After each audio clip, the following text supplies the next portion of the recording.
be something. You wanna keep your head. Disappointed, 'cause you never see me. I'm better than you think of you. You're not very simple, you. Hold me to the waist, baby, touch me on my skin. Oh, you love me. Let me be something that you never ever been.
so alive in my life.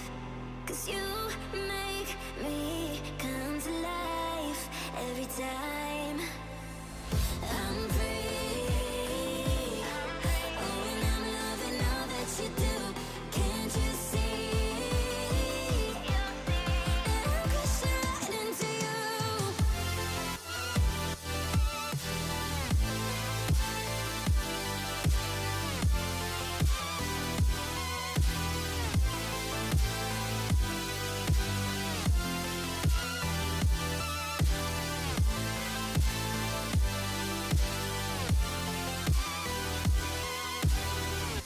I'm crashing right into you.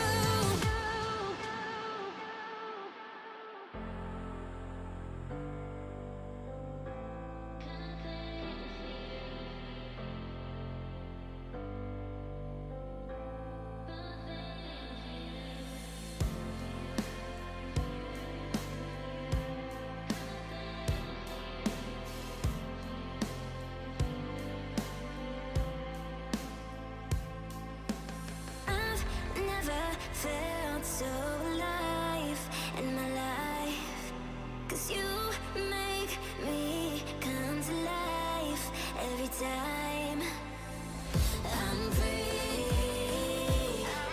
Oh, and I'm loving all that you do.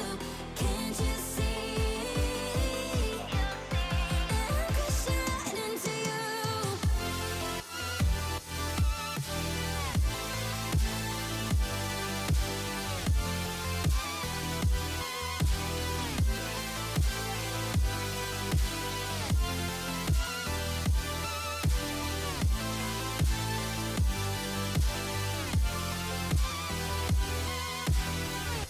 I'm crashing right into you.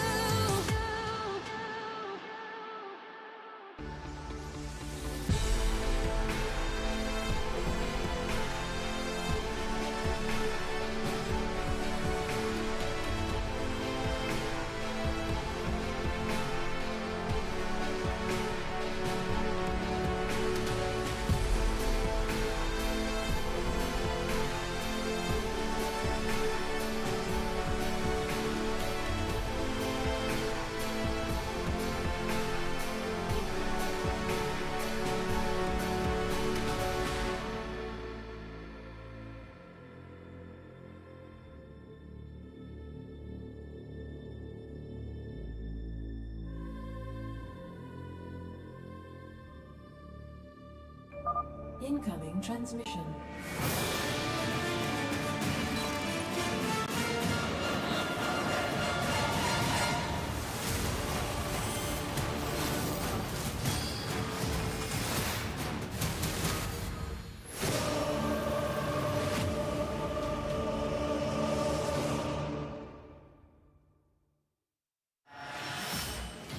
안녕하세요. 트위스트 마인즈 블록의 프로토스 유저 김준호입니다. 안녕하세요. 쇼피파이 리벨리온 테라 남현우입니다. 다른 선수들은 약간 비시즌이라고 쉬어가는 선수들이 굉장히 많았는데 저는 열심히 일하면서 그냥 자기 관리하고 뭐 여러분들도 아시겠지만 축구하면서 지냈던 것 같습니다. 평소 안 하던 운동을 하고 있고 또 같은 게이머들 불러서 이렇게 밥 먹는다든지 이렇게 좀 안 하던 행동들을 좀 하기 시작했는데 굉장히 제 삶에 도움이 많이 되는 것 같아가지고 요즘 이렇게 좀 재밌게 삶을 즐기고 있어요. 12강. 아 이럴 줄 알았어. 와, 잠깐만. 8강의 A조, 저희조를 봤을 때는 일단 변현우 선수 최근에 거의 안 지고 있고, 그리고 A조 1등? 사실 여기서 솔직히 김유진이 1등으로 올라올 것 같진 않고 만날 것 같진 않기 때문에 조는 굉장히 훌륭하게 구성되지 않았나 싶습니다. 아니 그냥 아까 준호형이랑 얘기 좀 해봤는데 자기네 조가 괜찮대요. 괜찮은 편이래요. 혹시 내가 거기 조에 있나 싶었거든요. 근데 진짜 제가 있네요. 근데 준호 형 말고도 B조 2등이나 A조 1등 보면은 B조가 그래도 저희 조에 비해서 상대적으로 좀 많이 편하지 않나. 지금 저는 준호 형보다 도호 형이 더 잘한다고 생각하고 있고, 물론 지금 못 이기고 또 못 이길 것 같긴 한데 그래도 도형보다는 이제 후반이 좀 약하다 보니까 후반만 간다면 제가 충분히 이길 수 있을 거라 생각합니다. 아 어려운데 근데 제가 최근에 준호 형만 만나면 숨을 못 쉬겠더라고요. 그래가지고 네, 극복을 하긴 해야 되는데 좀 높은 무대에서 극복하고 싶어서. 네, 토스는 혼자 2개를 내요. 2개를 내고 하나를 빼는 거예요. 그러니까 진다는 가정 자체가 없고 이거는 뭐 데이터가 보여준다고 생각을 해요. 일단은 제가 지금 자중해야 될 필요가 있다고 생각하는 게 타종전은 지금 굉장히 자신 있는 상태긴 한데 이게 대회는 다르다고 느낀 게 테란 놈들이 또 뒤에서 수작을 부리고 있기 때문에 GSL 시즌1 오래 기다렸는데 우승하겠습니다. 한 경기 한 경기가 되게 소중하다고 생각하기 때문에 꼭 열심히 준비해서 좋은 경기 보여드리도록 하겠습니다. 파이팅!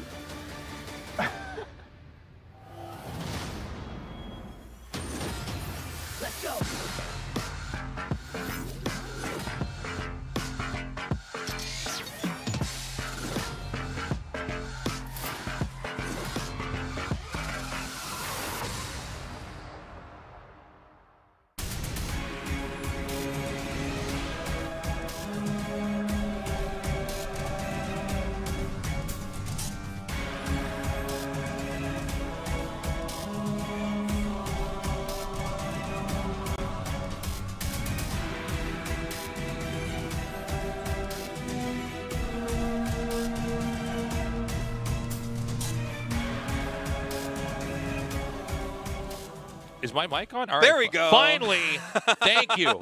My mic is on. I tried to intro this like 3 times. Nothing happened. What is up, everybody? Welcome to another day here at the GSL. We're in the round of 8 now, and yeah, I mean, in just 2 days from now, we're going to be done with this whole tournament. We're speed running this GSL. Yeah, it's actually kind of insane. I don't think we've ever had a GSL season remotely close to this, where we're going to have day after day after day. Today is the round of 8 Group A. Tomorrow is the round of 8 Group B. And then on Friday, it's the round of 4 Yeah. and the finals. It is insane. And then, like, in 2 weeks, we're starting season 2 of GSL. It's crazy. Like, it feels like we're packing almost an entire year of StarCraft 2 in like a 3-month span. It's nuts. wild. So this phase of the tournament, it's going to be groups just like we had last week. 2 players will advance, and then 2 will be knocked out. And we'll be doing the same thing again tomorrow, and that'll be giving us our Final 4. We're going to be doing the Final 4 and the finals on the very last day of our event. So it's all going to be squished together. Yeah, and actually joining the round of 8, if you remember from the previous week, we actually started with a round of 12. So 4 players were seeded, 2 in the round of 8 Group A, 2 in the round of 8 Group B. Today, that's going to be ByuN and Hero, and the reason they were seeded into the round of 8 is because the GSL qualifiers almost had like a tier system where you qualified for the GSL, and then there's an upper bracket where if you keep winning, you seed directly into the round of 8. Those guys did it, so we didn't get to see them last week, but that means that they are stronger than the rest right now, and I don't know, man. I've been pretty excited to watch Hero play these games. I've been looking forward to it since last week because we've been hearing a lot of rumors about, Protoss players like PBZ not really a winnable matchup for the Zergs, and PBT. I mean, Ghost now, the supply cost is higher. It's hard for Terran in the late game. It's hard for them in the early game. Kira in that interview, he's saying it feels like when he plays against Hero, when he plays against Protoss, it's like he can't breathe. But the Protoss players, they struggled a little bit. Yeah. In the first week, but now we have Hero and Classic in week 2, and I'm just so excited to see what they're going to bring to the table. I'm very curious. There's been a lot of complaints about Protoss. I kind of welcome it, though. I mean, Zerg's been so dominant. Terran's been pretty solid here in Korea and in tournaments as well, so I welcome the changes. I'm glad the game is continuing to be tweaked and tuned here as StarCraft 2 moves forward here into the future. So today we're doing Group A. Tomorrow's Group B. On Friday, we'll be wrapping up the entire show. If you want to buy tickets, you can scan the QR code on screen. There's also a link to the website below that. I don't think we sold out today. In fact, we have a decent number of seats open, although there's some people that might be showing up late. But when it comes to the finals especially, guys, be sure to get a ticket ahead of time, because the finals basically always do sell out. I think it's already sold out. Is it already sold out? I think I saw on Reddit that the GSL finals sold out in like an hour or 2 or something. Is that right? I don't know how many minutes or hours it was, but yeah, they sold out basically right out of the gates. And I mean, that's typically the way it goes. Yeah, well, unless somebody cancels that, I would scan that QR code, see if you can get something. Otherwise, you're going to have to watch from home.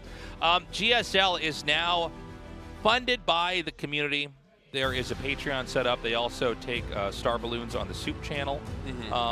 But this is, you know, where StarCraft 2 is at. It's going to be driven by the community. This is where a lot of stuff internet-based is at, right? Yeah. It's the fans directly supporting the cause. The middleman is out of the picture. So, yeah, consider supporting GSL. I got to tell you, I'm so glad we're finally back. It was like 11 months since we had been in this studio. Felt like forever. But it's good to be home again.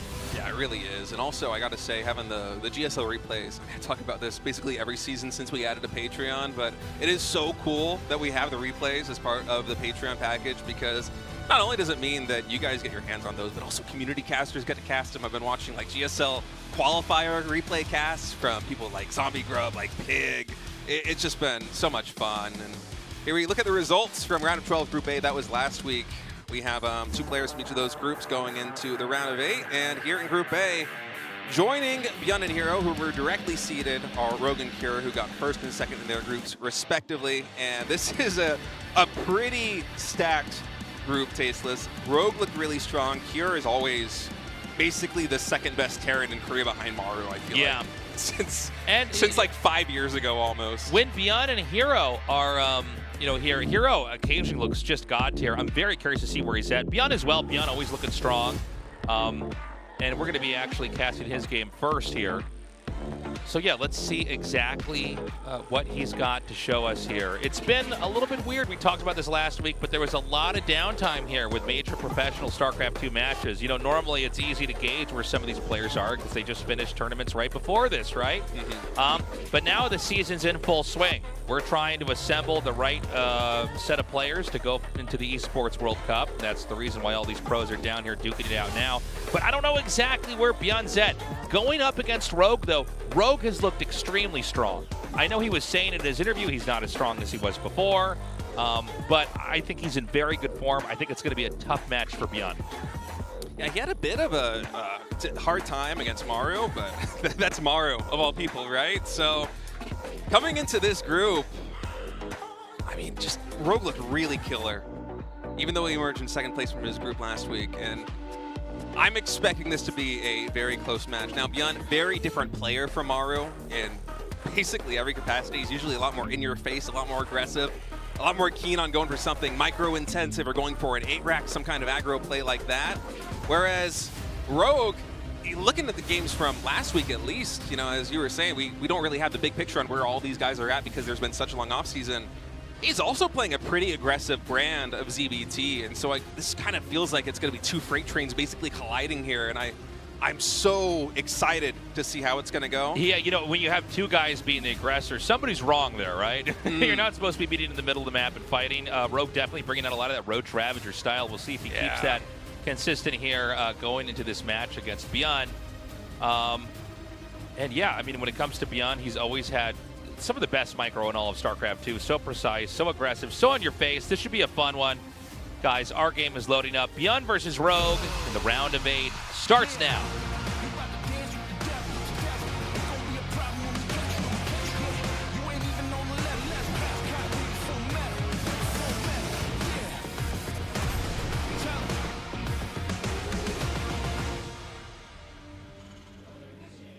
Okay, in the bottom left is ByuN, and the top right is Rogue. And, you know, let's see what version of ZVT Rogue's going to bring. He's always had a massive range, but he did seem very much inclined to go for a lot of this kind of powering up, ramping up to max supply with Roach Ravager, throwing stuff at the Terran, really trying to shake him down. But, you know, with Rogue, there's so many different ways he can look at this and approach this. And I think we're all still wrapping our head around the current pro-level meta for StarCraft 2. You know, these are the tournaments where there's the most on the line, and that means we're going to see whatever the players think are the strongest strats are going to be the most effective ways to win. So we're going to be unpacking this in real time. And the truth is, we've never had this much downtime in StarCraft 2 ever. Yeah, there's it really nothing that really compares to it. So it's almost like we're all kind of coming back out of that fog, out of that haze. and trying to see exactly where, you know, the professional meta is right now. Yeah, it really is strange because not only do we have a big shakeup with the patch, with new map pool, Yeah. but on top of that, like you said, there weren't really any premier events happening over the last, I mean, more than half a year almost, right? I mean, obviously there's tons of like online cups that are happening, a lot of community-funded tournaments, but nothing like a tournament like GSL where first place, not only did you get a huge cash prize, you also get a seed into EWC. And that's basically where everyone is looking to go to at the end of the circuit this year, is be in Riyadh, competing in EWC, the most prestigious esports tournament that we've had, with Biggest the thing most that's ever money on the happened line in esports. RTS. Yeah, it's just, for all the games. I mean, it's on a level I didn't even know that we would ever get to. Prize pools this big for everything. It's crazy. I remember when we had MLGs back in the day where we were like, what, $5,000 $5,000. total Yeah, prize yeah. pool? We've definitely gone up a ways from there. Right.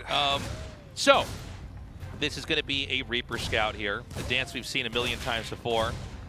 Rogue right now is cycling away the weaker lings and trying to buy time until the queen can hatch here. Doesn't look. Oh, he actually does lose one ling. Yeah. ByuN's always been one of the best players in the world, just getting a little bit more value out of his Reapers than anybody else. It's really funny. And so in this game, it's going to be double command center into factory. So teching along with a lot of macro play. Yeah, really greedy opening here coming from ByuN. Of course, he did go for that factory before the third CC, so it's not like the super insane greed that we, I think, saw from Maru against, I can't remember, was that Rogue? I think that might have been Rogue, the game where he went really fast third command center and double engineering bay, and then almost died but was able to win the game with 3-3. For ByuN this time, it's a little bit more tempo focused because he is going for that tech. He's getting Hellions, he's getting the starport out more quickly, the double engineering bay not being thrown down just yet, but given ByuN's playstyle, this could very well be him pushing into a really powerful 3-base timing attack, because that's one of the boons of going for this early macro style, is that your economy, once it finally does ramp up, usually you have a window there as the Terran player where you can go for some kind of game-ending blow, and whether it works or not really is based on how the game itself is going to, you know, progress. Now, it's going to be Hellions here to clean creep. Whoa, hold yeah, on. I thought okay, he's faking. He's faking something. Okay, right. so he was faking the cloak upgrade there on the Banshees. So we're gonna have a Raven. He's gonna try to interference Matrix's Queen. I don't know if that works, Tasteless. So yeah, he's trying to psych him out. He basically wants to force a couple spores down the road. Yeah. And make him pretty fearful of the cloaked Banshees. When in reality, it's going to be at least one Banshee, but not too much more. So from there, he's going to go into Marines.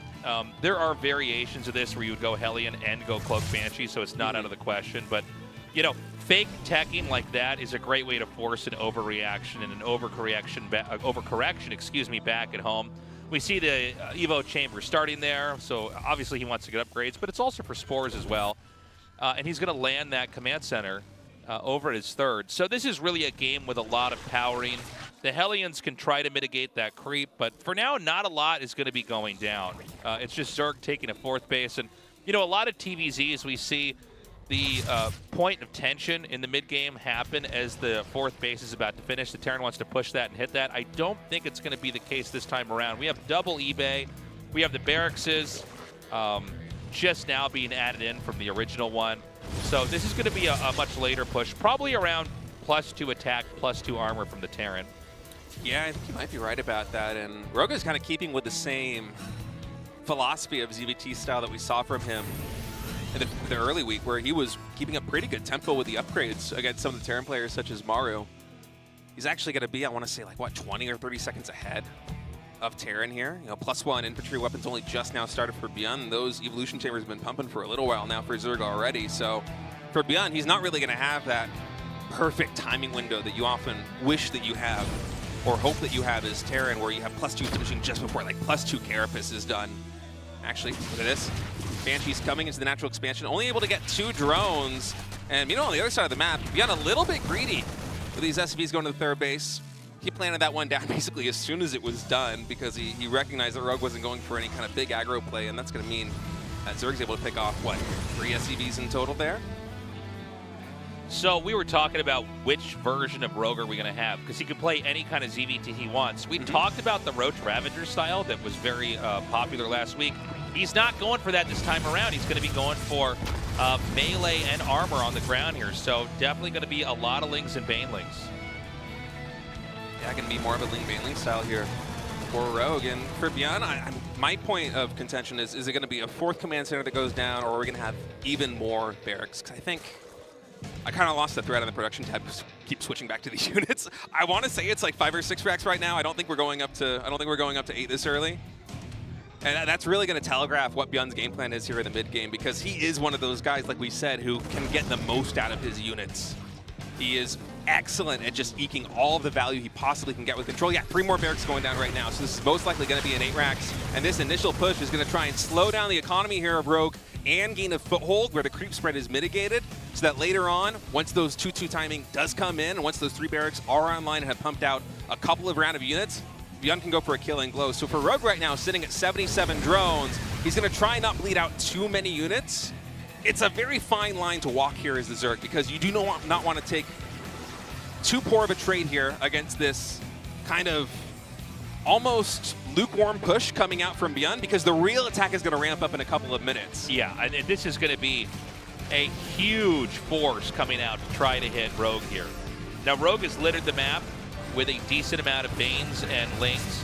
He doesn't quite have enough tanks over here, I think, to create a real threat. He's going to be spreading these out and stimming, and he's actually killing off quite a bit. The counterattack is going to go through, and the depot wall isn't done. Yeah, ByuN pretty ambitious, actually, with this rally across the map. I mean, he has, what, a dozen Marines over here at the natural expansion and a siege tank to clean this up, but he's losing a lot of SCVs. They did not get sent to the natural expansion. He just got completely cleaned up by these Lings on the right side there. I mean, that's brutal, right? Losing 22 SCVs. If he had sent those down to the natural, maybe he'd be in a little bit better of an economic position, but there's so much action on the map right now that it's hard to make these plays. And look at this foothold that ByuN's got. Right by this 4th base here for Rogue, the triangle turret taking so much pressure from that position with the siege tanks on the low ground and then the Marine drop behind the mineral line. Rogue, I mean, yeah, he does have 80 workers to the 51 of ByuN, but the economy's basically equalized because he cannot mine from this base. Yeah, he's doing a great job with the center set micro. Picks up and then unloads back in the corner. The tank's continuing to shell. The Marine's going to close in on the side over here. Ling's going to try to come around. The tank is doing so much work, so much value coming out of here. The Queens close in onto the high ground. They can pick off at least one of those tanks. I think the other one is too far back. And instead of rejoining with his main push, ByuN is going to push into a separate part of the map here in the top left. I love this move coming out to the top left. He knows that Rogue sent those drones somewhere, and ByuN, he didn't get the worker kills, but he might be able to get a hatchery. Oh, those Baneling connections are massive on the Marines right there in the mineral line, and now the Hydra's coming in, setting up an arc. Rogue, it's still such a close defense because these hatcheries tasteless. I think they're going to go down. Looking at the mini-map, we can tell on the top left, Rogue was able to repel that attack, but if this hatchery falls, and the hatchery falls in the top left, it doesn't matter how many drones you've got. You're still on a 3-base economy against a Terra dropping mules. You can see right now the mineral income. It's what, 2.7K there for Rogue, 2.3K for ByuN. Despite the worker differential, these units even escaping there in the medevac. I mean, it's anyone's game, but I feel like ByuN is getting a little bit too much value out of these units right now. Yeah, he's down quite a bit on workers, but I think all ByuN has to do is win the next fight or two. This hatch is so low, he could just run in here and snipe it if he wanted. He's going to try to take a proper fight. He guns down some of the Banelings, the others connect. And I think the Hydras are going to barely lose this fight. And that means Rogue is going to, I think, just barely lose this game. I don't think he has any kind of recourse here. He's going to turn his attention to the hatchery, to the drones. The counterattack is not enough. It is shut down by the reinforcing Marines. The lurkers are out of range. This is a 3-base Zerg versus a 3-base Terran. That is not enough from the Zerg's position. Yeah, what a brutal timing here for Rogue. He's waiting for all these high-tech upgrades to come in. Adrenal Clan's only just now finishing. Seismic Spine's only just now finishing. He just made, I want to say, like 4 or 5 lurkers. All of these things, if they had happened a little bit earlier, maybe he would have been able to hold on to that 4th base. Instead, he's just reset to a 3-base economy. I'm not sure if ByuN has enough to kill him right now, but it is really not looking good for the Zerg because yeah, I'm not seeing a path for Rogue to retake one of these bases. The income is just so sparse. And the natural expansion already starting to mine out. GG is called. ByuN looking just nasty back there. Let's not forget that Rogue had a really important, successful moment where he got in with his Lings and just killed all the SCVs. It was like ByuN was fighting it, except he wasn't able to deal with a small group of Lings that killed off, I think it was like 22 SCVs. Yeah, it was the full mineral line. Yeah, and the fact of the matter is that ByuN still won with that push. Had Rogue not gotten in there and hurt those SCVs, I think ByuN would have crushed even harder, but ByuN just persevered through that. Big decision to not reinforce at the base, at the 4th base, and instead try to go for that 5th base. Yeah, that was on very the far smart. left. Yeah, I mean, he basically, Rogue went from 5 bases to 3 to being out of the game. Yeah, and that was basically a necessary move there for ByuN because he couldn't get the drone kills. The drones were still alive, but I mean, you kill the hatcheries, they have no place to go, right? So ByuN able to win really a back and forth game number 1 there with a incredibly strong 8-racks push. Let's see if he keeps up the pressure here. Moving on to set number 2, ley lines. ByuN leading this series 1-0.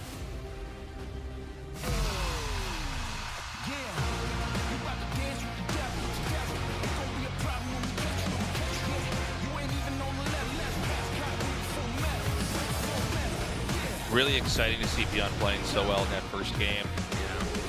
You know, we're really in that phase right now that we're back into competitive SC2 for the next couple months here, trying to identify and weigh and measure each pro, like for where they're at, you know, and the fact that he had a performance that good against Rogue is really saying something. It's ByuN down here in the bottom left. Rogue is in the upper right. Remember that Rogue elected to go for Ling Bane with Hydra. Not Ling Bane with Muta or anything like that, just trying to basically have decent creep spread and have enough explosive damage output that he could obliterate the Terran's position on the board. Didn't end up working out. ByuN went for 3 command centers, double eBay, delayed barracks. He teched behind it. He basically got everything late, as late as he possibly could. Flew here from Poland. Excellent, Welcome. Just here to study builds for the ladder. Oh, look at that Mexico drawing. That's nice. I like that cactus. Yeah, good StarCraft drawing there. StarCraft fans are so artistic. I'm always impressed with the cheerfuls we have down in the audience. Yeah. There's a lot of good ones every time we do something in the studio here. So, what kind of ZVT is Rogue going to bring? I don't know if he's going to try to recreate what happened in the last game, but on a successful level where he's actually holding the pushes. And is ByuN going to be as greedy? ByuN, he did a 3-base powering push. We've seen a lot of games where he'll go for 2-base pushing. Right now, overall, and I know we're pretty fresh back into StarCraft 2, but we've had a lot of fairly greedy builds used in this season of GSL.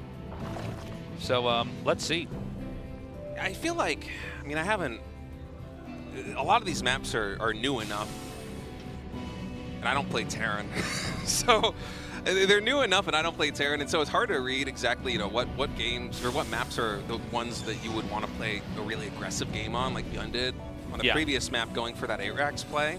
But it feels like in general this map pool actually leans a lot more towards those kind of aggressive pushes than map pools that we had in the past, where things were a little bit more campy for the Terran. Yeah.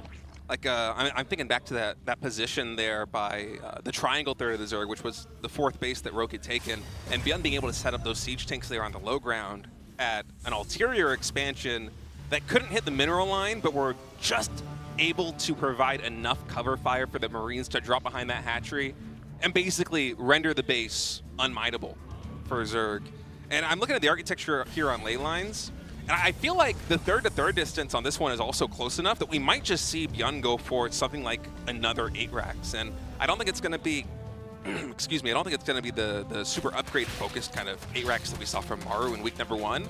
I think it's probably going to be very similar to what we saw ByuN do in just the previous map here against Rogue. And so for Rogue, if you can glean some of this maybe based on the 3rd command center timing or just by knowing the way that ByuN approaches TVZ, I'm curious if he's going to pivot from that Ling Baneling Hydra style, which, although it is a very powerful composition, you get in these situations where if you trade the Ling Baneling inefficiently, especially if you get them caught by Hellions in the center of the map a couple of times. Nice depot timing there by ByuN. That was wild. I thought that was going to get in for a second. Same. But Rogue let out quite a few Lings, and when you get into a position like that one against an 8-racks, the moment that there isn't a front line for the Hydras anymore, like we saw those 2-2 Marines go against the +2 Carapace Hydras. Oh, look at this double factory! What are you doing, ByuN? All right, throw all that out of the window. We have something completely fresh out of the box here being cooked up by ByuN. Triple fac. Oh, this is awesome. What are you gonna do, ByuN? I don't know. Maybe it's like Hellions and Cyclones. Zerg is making a decent amount of Lings, but I mean, you always have a couple of Lings to try to chase away the Hellions. Oh man, I'm I don't excited. feel like I was we've not ever expecting quite had this. third command center into 2 more factories, and the factories are very deliberately hidden, tucked away down in the bottom left, and it's going to go into 2 more add-ons. Yeah, double tech Now, lab. the tech labs don't always tell us exactly what's going to happen. We have to see what upgrades are picked and what units will actually be made out of the factories. And an armory. I wonder if this is just going to be straight up battle mech. Yeah, maybe he just goes for a bunch of Cyclones and kind of kites and plays a different game. Yeah, I mean, there we go. All right. Yeah. Upgrading the Cyclones right out of the gate. This is going to be a lot of fun. I'm wondering if this is going to catch Rogue as off guard as it's catching us. And like, Well, we can see everything, I'll right? tell you what, man. I mean, I thought maybe he was going to deviate from his previous build. I didn't even think he would go mech. You know, ByuN is not one of the players you think mech when you think of the Terran players in GSL. Like Right. Gumiho is an example. You go, oh yeah, he'll make Cyclones. He'll do some weird stuff in one of these games. Gumiho might have more builds than anybody in GSL. But yeah, I mean, to see ByuN going for this is interesting. So it's blue Flame Hellions with upgraded Cyclones. Yeah, boosting that lock on a little And, bit here. You know, the way this engages is very different from the other compositions from Terran. So, you know, when this blindsides you, you might just not be ready at all. Oh, and I love the vehicle armor too coming in.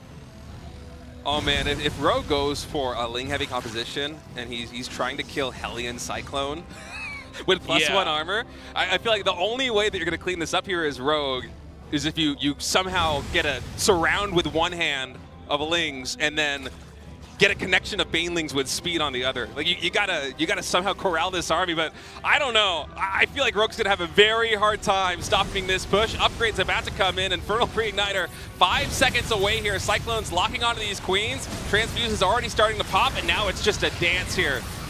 I mean, look at the kiting. There's no Baneling speed for quite a while. My backfield accelerator about to finish on those Cyclones, increase the damage of that lock-on.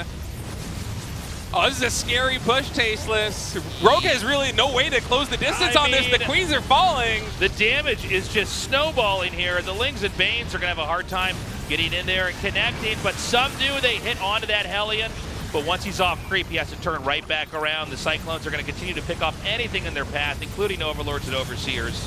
I mean, the micro ability here for ByuN is just massive. Okay, Lings hatch from the hatchery. That's going to allow them to slow down the mech here a little bit. Banelings get better connections really than they deserve because there is no Baneling speed. That's about the best you could hope there for a Rogue. But still, okay, oh, another good surround with the Lings. This is taking a lot of the wind out of the sails here for this attack, man. That is some good control from Rogue. Yeah, but there's not that much left over here. It might just not be enough. Yeah, I think this could just snowball into a loss here. I mean, we see the Banelings are morphing in range. I'm surprised ByuN's not actually diving in on that. Cyclone's like, I'll help, guys. Yeah. They're not a Cyclone, excuse me, the Spore Crawler just waddling He's in going to there. go for the hatchery. The Lings are going to come back in. They are getting some surface area in front of the Cyclones. These Cyclones, they need to be split. Some of the shots are just barely not going to kill it. It's such an Oh awkward, my God. It's such an awkward little interaction. Okay, behind this, 4th command center going down here for ByuN. So he's going to continue to macro up. He's actually so confident he is building it on site in the center of the map right now. Yeah. 12 Cyclones in total on the field. I mean, the army here for Rogue, you need to somehow get some surround with the Lings to deal with this. I still do not see him getting the momentum. All right, Banelings here on creep, but there just aren't enough of them. These Cyclones, they are trading so well right now with the Zerg. You can look at the supply just telling the story. It's 54 army supply, the 29 here for Rogue. And it's just this blue ball of death that he is able to micro in a way where, you know, there's some damage being distributed on some units, but they're never really being killed off. And everything that Zerg can pop out of eggs is being wiped out. I mean, yeah, there it is. GG Wow. ByuN 2-0ing Rogue in what I have to say was a very impressive series from ByuN. He brought 2 very different TVZs here. Classical TVZ push with Marines and Medivacs and tanks, and then an alternative approach with Blue Flame Hellions into upgraded Cyclones. Into a game where it's like Rogue was trying to come up with some kind of solution, but it was basically bleeding out his army. Anything that hatched was never able to stay there. Couple close calls there. ByuN almost getting hit by all the banelings, but he is able to kind of pull away, retreat, do damage, and get the job done. Guys, short break. Hero vs. Hero coming up next.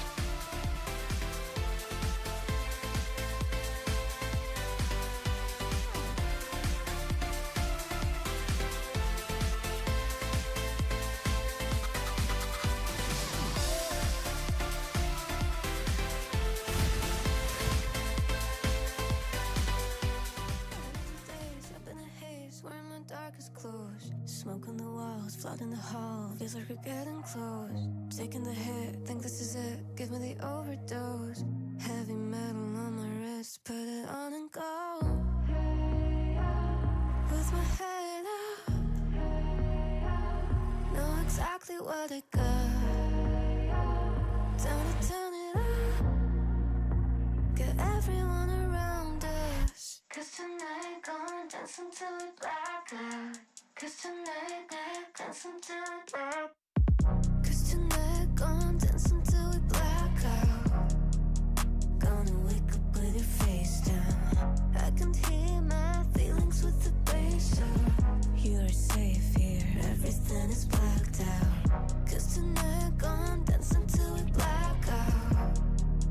Gonna wake up with your face down. Feel your heartbeat speeding with the bass up. Everything is blacked out. They were holding me down, holding me back, holding me tight and close. Breaking me down, riding my back, down on my knees and toes. But I got up and I became stronger than before. Heavy metal on my fist, had to break the door. With my head up,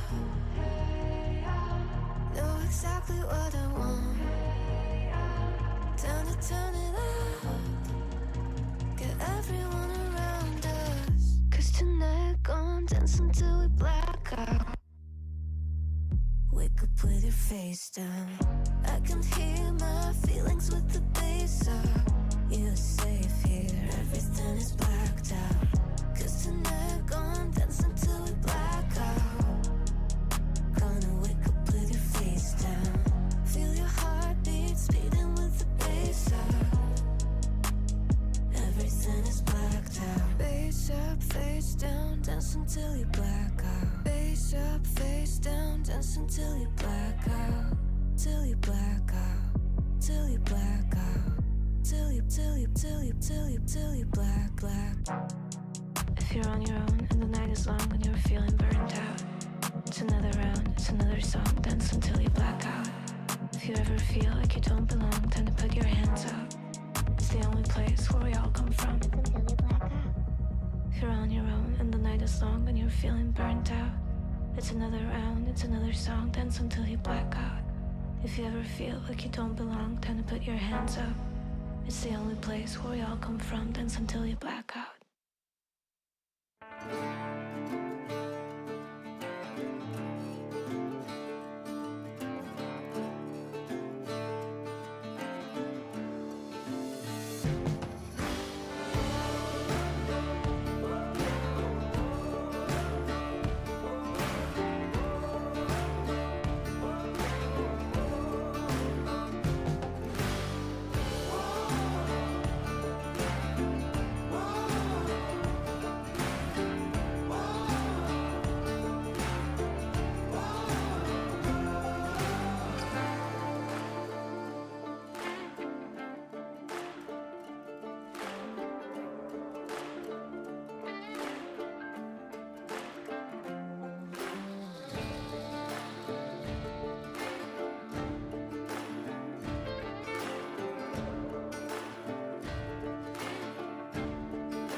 Welcome back, everybody. That was pretty short.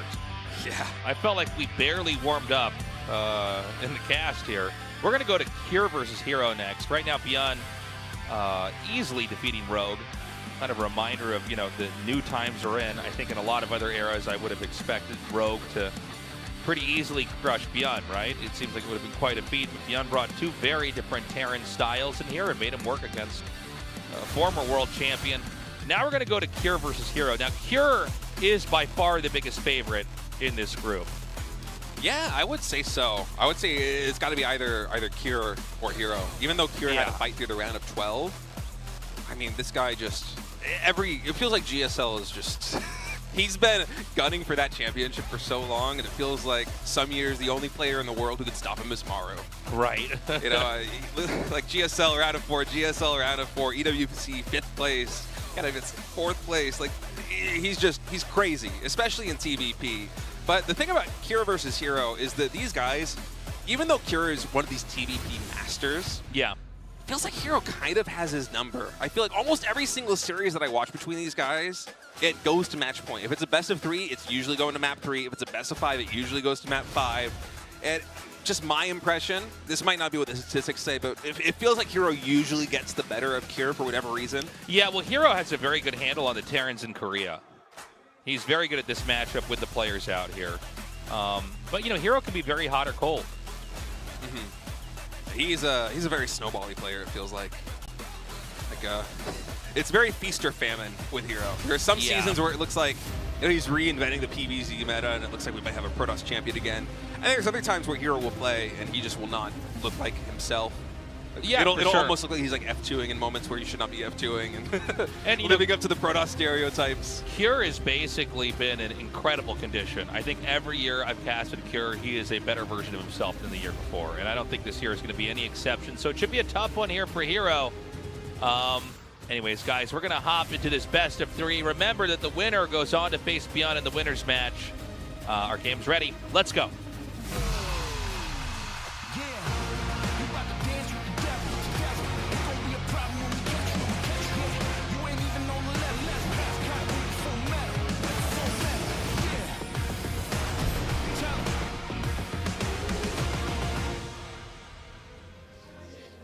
Okay, Cure in the top right, and Hero in the bottom left. Ooh, a low ground pylon from Hero. Yeah. He's doing a ByuN wall taste. He's going to have his tech labs there on the low ground. Yeah, look at this. So he's going to have his gateway on the low ground. I don't think I've ever seen Hero in a cardigan, by the way. That is... Yeah. With his pro jersey underneath it's actually kind of hot today. I'm surprised he's wearing that to the studio. Well, I think occasionally when it gets it's pretty hot outside, I found that a lot of people find it too air conditioned inside. And so it makes them cold. Maybe, but something about it, I don't know if it's the lights for where we're casting or if it's the fact that we're basically on the upper deck and heat rises, but it's toasty in here today. You're casting with your blazer off. Yeah, well, I always cast my blazer off. I gotta get my hands dirty, man. I roll up the sleeves. I turn my chair around like I'm a cool principal trying to connect with the students. So, some Hero support here in the audience. And yeah, I mean, I'm excited to see Hero back here playing. I want to see how strong he's going to look. I do think that Cure is probably going to move out of this group really easily. I would be surprised if Cure did not advance in this group, but it is a very stacked group. And I mean, to go back to the previous series, ByuN looked good against Rogue. In the qualifiers, he also beat Maru 2-1. He beat Gumiho 2-1, so he's on fire. Hero also in the qualifiers 2-0'd Rainer, 2-1 Cure, so he's looking good. It's tough. We get to the round of 8 in a GSL like this one, and it feels like, Cure probably is the favorite, but I could see a world where he just doesn't make it to the round of 4, as insane as that would be. So, I mean, in this game, it's one player fast expanding, the other player one basing. So the Nexus will finish momentarily here. The command center starts now for Cure, so he wanted to get his tech up before he took another base. Yeah. Let's see if we're going to have a starport thrown down here. Almost certainly. Yeah. And this is basically telegraphed from just the second depot there on the wall in there for Protoss. If you're playing in a ladder game as Protoss, and assuming your Terran opponent knows what they're doing, and you see 2 depots like this and your probe can't get in, It's a 2-gas opening. There's a factory, there's a starport. Some shenanigans are going to happen. Hero knows this. Otherwise, there would be a command center on the low ground. So for Hero, I like him just kind of sacrificing this probe, just keeping it there, being annoying, making sure that units are coming out of that barracks, although Kira actually did cancel the Marines to get that Cyclone out a little bit faster. But yeah, Hero should have on his radar that some kind of tech-based aggression or harassment play is gonna come in, and Hero, it seems like via aggression of his own, is really gonna try and figure out what this is. And that probe, keep in mind, it was wailing on this depot the entire time. This depot might go down. I mean, this is kind of crazy. This is not part of the plan to lose the depot early on. I think he basically thought he didn't have to repair that because the odds of the Protoss committing down to that would be so low, but he did run up there, he blew up the depot, and he didn't even run in. Yeah, that's cute. He ran right back out. The Reaper's here, he takes that out immediately. That was actually some insane micro there from Hero. It almost paid off. He tried to use the invulnerability frame of like the probe going into the assimilator and then pulling probes to kill the Reaper before it would snipe that probe down to save it. Didn't quite work out, but some flashy micro there from Hero, trying something out, and now he's gonna find the Cyclone. Of course, he's just kind of losing a depth for free here, but just getting the information that there's a Cyclone on the map is nice. Now, I don't know if he's going to anticipate a Cloak Banshee follow-up to this. I feel like we usually don't see that. If it's going to be Cloak Banshee, oftentimes it's a Cloak Banshee pretty much right out of the gate. But there is a Robo facility already under the way here for Hero, so... It's Drop and the Cloak Banshee, so there's going to be a lot of little technical attacks that are going to be coming out here from Cure. He's got at least one Stalker over here, but you know, one Stalker, this is just going to be a nice juicy target for Kira to try to take out, and he's going to clean that up no problem and probably turn his attention over here to the next Stalker. The medevac is at about half HP, but I don't know that these Stalkers can get over here to hit it just yet. Blink isn't done yet, by the way, so he's just going to leave these Marines over here, sacrifice them in order to get the Cyclone and the medevac back out. Man, those poor Marines probably felt pretty betrayed by the Cyclone. Yeah. Just gets the medevac and boosts away, but Yura did a good job of just recognizing, yeah, my Stalker is going to die. I'm just going to sack it and get like, what, 3-4 more hits on this medevac. Hey, did he get an Observer, or did he go right into War Prism? I think it's straight into Prism. Okay, so, you know, if the Banshee comes across the map and starts to kill workers, it's going to be real bad for Hero. Yeah, I don't think he has a battery in either of these bases, and honestly, there's no reason for him to have a battery. Okay, wait. I think Blink's done. It is done. Okay, I just missed it there in the production tab. I thought it was a couple seconds away. These Stalkers going to trade pretty effectively here in the corner with these Marines. Ooh. Yeah, just a little losing bit shaky. That one. Yeah, I mean, that's a lot of damage on all those Stalkers. They're going to be a lot less effective now. Yeah, but at the same time, I feel like any time that like you're dwindling away at the count of the bio ball of Terran, it's effective there for Stalkers. Obviously, losing 2 of them is a little bit sad, but I don't think Hero's be kicking himself too much. My concern is we're going into Immortal production back at home, and I still think we only have like one Observer on the map.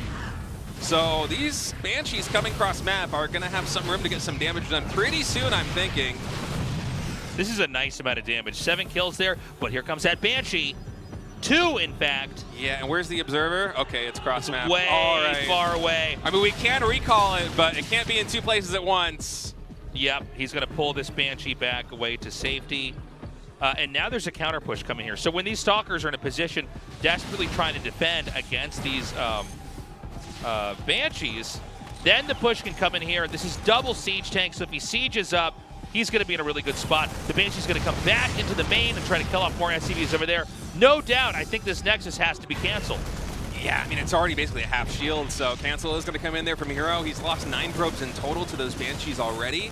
Still a little bit of worker lead. Oh, no, Hero. Oh, my God. Oh, it's okay. Those Marines are basically neutered. They don't have stim pack yet. Yeah. Goes to show you how long they can actually last there. Yeah. All right, well, push now coming into the natural expansion here, and you know, man, that Cybernex core is right in the front, Tasteless. Yeah, I mean, that's huge tech to lose. My God, he almost has that tank astray outside over here. He's going to take that out. That means no more Stalkers, no more other tech. The Colossus is out. Oh, no! My God! All right, Blinks forward. He's going to get on top of the siege tanks. The Colossus does go down. Actually, isn't even a micro right there with the War Prism lifting up the... Oh, man, I feel like Hero kind of fumbled this a little bit. I think that engagement could have gone a lot better. Oh, that's painful. And the Banshee in the main base. Dude, man, Kira just overtaxed him. Here. There's just so much going on. Our Observer can barely keep up. We as casters can barely keep up. Hero clearly can also barely keep up. Yeah, Kira just really pushing the throttle with all the harassment coming in and just hitting a perfect timing right there at the natural expansion. I feel like Hero, he almost had enough pieces to handle that attack, but it was kind of a rare hiccup in control from him. I mean, the Colossus spawning basically right into 3 siege tanks of fire. It got decked. I mean, there was a battery there, I think, to recharge it a little bit, but it did not last very long. And then the Stalkers blinking on top of the siege tanks, a lot of them fell when they could have gotten shuffled back into the Warp Prism. But the reality of the situation there for Hero is that there was so much happening, especially with the Banshee also in the main base, that he couldn't do everything all at once. Hero was basically forcing him into this position where he's going to make errors. And now Hero with one Hail Mary, basically a pure charge zealot army coming in. Ooh, nice Pure, pickups. yeah. He saves both of those tanks. That's insane. This attack in here is not going to do enough here. I like the Immortal drop up on the high ground. That's a great way to eliminate those tanks, but overall, it's going to be an easy game to survive there. I mean, he was able to kill 15 SCVs, True. but the army supplies are just still insane here for Kier. It's going to take so much for Hero to basically reset into a position where he's able to be stable against the Terran, especially considering there's no third Nexus in sight. He's trying to get Darkstrand right now. He's trying to go up into these plays where, you know, maybe he can force some errors on Kier's side of things. But it's hard to see a path to victory here for Hero that isn't Kier just getting completely blindsided by these Dark Templar. But keep in mind, Kier back at home, he's about to have a third orbital command. There's going to be a lot of scans, and oh no, this Colossus. Yeah, GG. That Colossus is very Colossus grateful told me that to Kier... GG before he gets killed. He's like, tap out now, tap out Surrender, now. surrender. I want to go back to Ire. Yeah, please. You can kind of see Hero laughing to himself a little bit. Well, that was you know, it's insane what Kier was able to set up there. Yeah. There were so many little attacks happening. He hit so many key parts of the both the infrastructure as well as the key tech units, like getting the Colossus the moment it popped out. That was a wild game, action-packed from the very start to the finish. Kier right now in a 1-0 lead. Hero, I think he played fine, but then eventually Kier had enough tasks that he was forcing Hero to juggle. He couldn't keep up. I think it was just the Banshees coming in at that very odd delayed timing. Sometimes in these TVP situations where like a Banshee hits and it comes in way later, you're thinking, well, it's not as fast as it could be. It's probably not going to be able to get too much damage. And But it the turns out awkward to be is stronger yeah, because the it's so timing's awkward. weird. Yeah. All right, guys. Kier leading the series 1-0. Let's go into game number 2.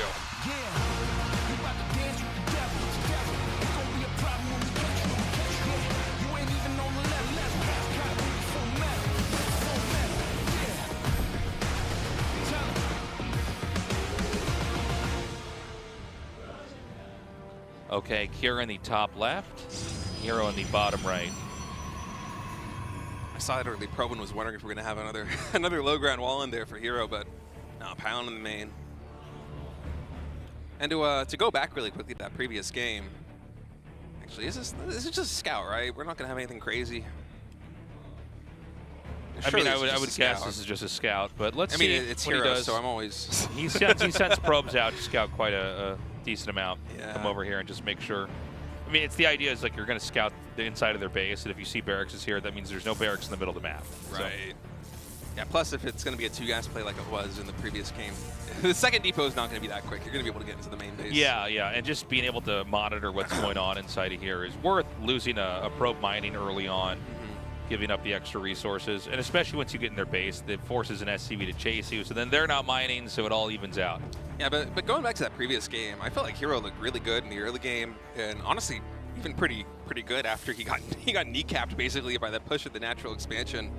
It was just the Banshees blindsiding him. Sometimes you're playing a game, and I'm sure basically all of us have been in this position where you're playing a game and things are going to plan, and it feels like you're on fire, right? Like Hero did this really cute play where he was able to take down a depot over the course of like a minute with a probe and then an Adept and Stalker push. Like that's cute. That was really good value. That supply block Hero at a bad timing. He dealt with the Cyclone push not that badly. You know, he lost like I think 2 probes. He was able to damage the medevac. He cleaned up all the Marines that dropped. It wasn't the kind of damage Kier wanted. And then Kier just threw this wrench into his machine with this delayed double Banshee, both with Cloak, when Hero had one observer cross map. And from there, everything was just derailed. And it's the kind of situation where, like, Kier, because he follows up with that, with a siege tank push so quickly, Hero never was able to reset into the headspace where he could actually get a grip on the game again. And then we get into the situation where Kier, he's bouncing from the third base to the natural expansion with his push. Natural, extra exposed because the Siren X core is there. The tech is there, the robotics facility is there, the gateway is there. And things just kind of fall like dominoes so quickly. So I really don't expect this game to look anything like the previous game. I mean, we're already in a very different tech. It's concussive shells right away. And, you know, we're just getting into that factory tech. A second barracks is going to be thrown down here as well. Here we have the Adept coming in here to try to poke. Oh, man, look at the concussive. I love it because, you know, once one of those concussive shells hits, there's no way to shade back out in time. So that forces a recall use there. You know, that recall is one of these, it's like another resource in the game, right? You don't have endless amounts of them, but when you use it, then it takes away an opportunity to do that, you know, in some other part of the game around this time. Yeah. So we've got a small Marauder push here, which I think is pretty cute. Yeah, we have some very cute early games from both these guys. Yeah. Hero in the early game in the match 1, and now Kier coming in with 2 Marauders and a Marine in match 2. I guess the reality is, like, yeah, he's going to have Marauders, he's going to have Cyclones. I think he's going to kind of go for this snowball-y push out here. There's no way Hero's anticipating this. I mean, he does have a shield battery that's about to be done, but the funny thing is, it's also kind of hard to punish this with Hero, which doesn't feel good, because you want to go with those Stalkers and just connect them on the Marauders, because you know they're faster, but at the same time, if like a Cyclone shows up or something like that, you don't want to lose all these units. And yeah, Hero just going to warp into Sentry. I think he even energy charged to get this Elucidation Scout, because like, wait, what? You have 2 Marauders with concussive this early, and you're moving across the map. What really are you doing right now, Kier? So he is going to get the scouting information. Hero also posturing for a 3rd expansion back at home, as Blink is about halfway to completion. And it's a very interesting set of units that we have. I don't think there's a starport, so it's not the typical 2-on-1 we have coming in from Kier. I mean, there's nothing to heal right now, which is very interesting, but this might pack enough punch that it like doesn't matter, you know? He might just have enough to basically destroy everything that the Protoss has and win the game in a very quick fashion. You know, a lot of, when you see like Medevac and Marines and Marauders, a lot of it's this like sustain ability where you sim and you kill stuff, and then if they're a little bit stronger, you run away and you kite and you kind of go back and forth, and over time, you get ahead. But without any kind of starports here, I guess maybe the idea is you just sort of power through them. Yeah, this is just like a pure... It's like a 4-gate for Terran almost. I know it's on 2 bases, but it really is like a timing attack centric thing, because you don't have the no stims in the bank. Right? I'm not there's no starport. Okay, yeah, This is such a I'm almost thinking approach. like, no, I must not be seeing this right. But the fact is, there's going to be so much more firepower on the ground, and because this army is going to be anchored by the 3 siege tanks that are going to be rolling across. I mean, Hero can't chip away this. Okay, there's an SCV pull. So this is going to basically be... This is a nod to this being even, you know, just that much of a kind of timing attack where you try to end the game. Now, he's going to send the Stalkers around and probably try to do damage in the main, and maybe, you know, this is like not a terrible idea. He might have to recall these back here. I think he will recall. This is brilliant, actually, coming in. He's going to get the siege tank right here. There's no starport, so there's no fancy micro that Kier can do. And okay, now he sees all the SCVs. Oh, does he? Okay, he has just enough energy on that sentry to the full force field. These SCVs, they haven't isolated from the rest of those army. Keep in mind, every stim for Kier is pure damage. Right. He cannot heal that back up, so he has to be very, very smart, very conservative with these stims. Otherwise, Hero can basically just sack this base. And this is really a push where Kier needs to end the game. When you pull SCVs like this, you're not trying to invest into a game later on. Nice sim. The siege tanks, they unsiege. The probes get pulled. Guardian shield pops. Hero pushing forward. This bio, it is not getting healed up. That means the Stalker damage, the Zealot damage is doing much, much better. Hero, he's going to disengage now with these blinks. A second stim comes in from Kier. He needs to keep fighting because he doesn't have any sustain with his army anymore. There's no healing, and Hero has just enough to clean it up. Really a creative build coming in from Kier, but it seemed like Hero was just able to do enough chip damage with these Blink Stalkers and had a perfect engagement there at the 3rd base to stop this. Kier now, he's going to try and transition. Now he's adding in 2 War Barracks, but there still is no starport. He just needs units. I don't think he's going to have enough Tasteless. Yeah, I mean, this should be the killing blow now. I mean, he threw so many SCVs into trying to do that damage. And again, we never really see timing attacks without, you know, some kind of medevac, right? Something to, not even just to heal, but like, let's say to pick up a tank that could be targeted. 4 more barracks in production for Cure. Yeah. But I mean, the funny thing about this army engagement is like, Cure basically can't stim unless there's Zealots on top of it because you can't stim against the Blink Stalkers. He's going to blink away, and then he just took a ton of damage for nothing. It's a very creative build from Cure. I love to see something like this. Yeah, I mean, it's different, right? Didn't seem to work out. Hero's going to close this game out with a victory here. GG. Hero tying this up 1-1. You know, I'm gonna say there's got to be some. I'm looking at that build and that situation there against Hero, and with the sample size of 1, I see why you don't do this very often. The 3 barracks, like instead of a 2-on-1, like just going 3 barracks and skipping the starport entirely. It didn't seem like it got a lot of value, but I'm wondering if this is like some kind of chess move that Cure is doing where he knows that Hero sometimes cuts corners. Like maybe this is designed to kill a hero that goes for like a Phoenix or something, and Phoenix Colossus play really quickly, which is something that Hero still mixes in occasionally. I think this is more of a metagame thing where us sitting as the casters, the viewers watching this, who aren't, you know, Cure and Hero who are hitting themselves on ladder all the time, right? Right. We can't really see kind of like the 4D chess moves that are happening behind the 100%. scenes. And so for us, it's just like this real weird, quirky thing like, huh, Cure's doing this build with no starport. This is kind of funny. It doesn't work, does it? But that's so cool. I love that because it just shows that there's so much happening beyond just the game. Well, these guys know each other so well, like you said. I love games like that. We're going to game 3 here to conclude who's going to win this and go on to face off against ByuN.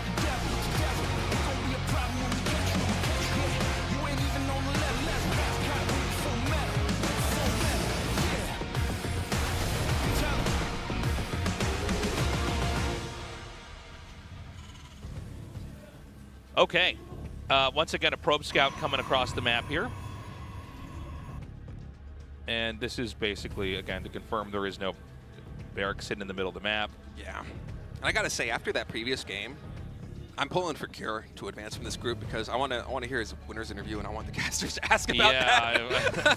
I'm so intrigued, man. You know, it makes me think about the very early days of Wings of Liberty. We would see some players not make medevacs and just stim and send tanks and infantry in, and it didn't look right, you know, especially, you know, hindsight's 2020 where we see now the medevac is, you know, maybe one of the strongest units in the game because it can relocate armies and heal and pick stuff up. It's kind of a crazy hybrid unit that Blizzard made in the game, right? It both heals and lets you pick up. If you didn't have a medevac that could do that, the game would be entirely different in the way it would be played.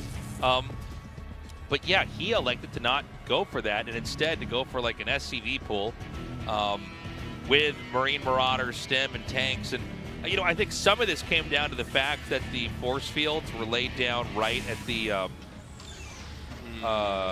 entrance. You know, he did like buy enough time. Really, when you do an attack like that, you need to like kill the third immediately and then go to the natural and kill him there. And the fact that he was able to get a wall and just sort of buy time, that gave him like 2 more rounds of Stalkers to warp in, which might have been all he needed.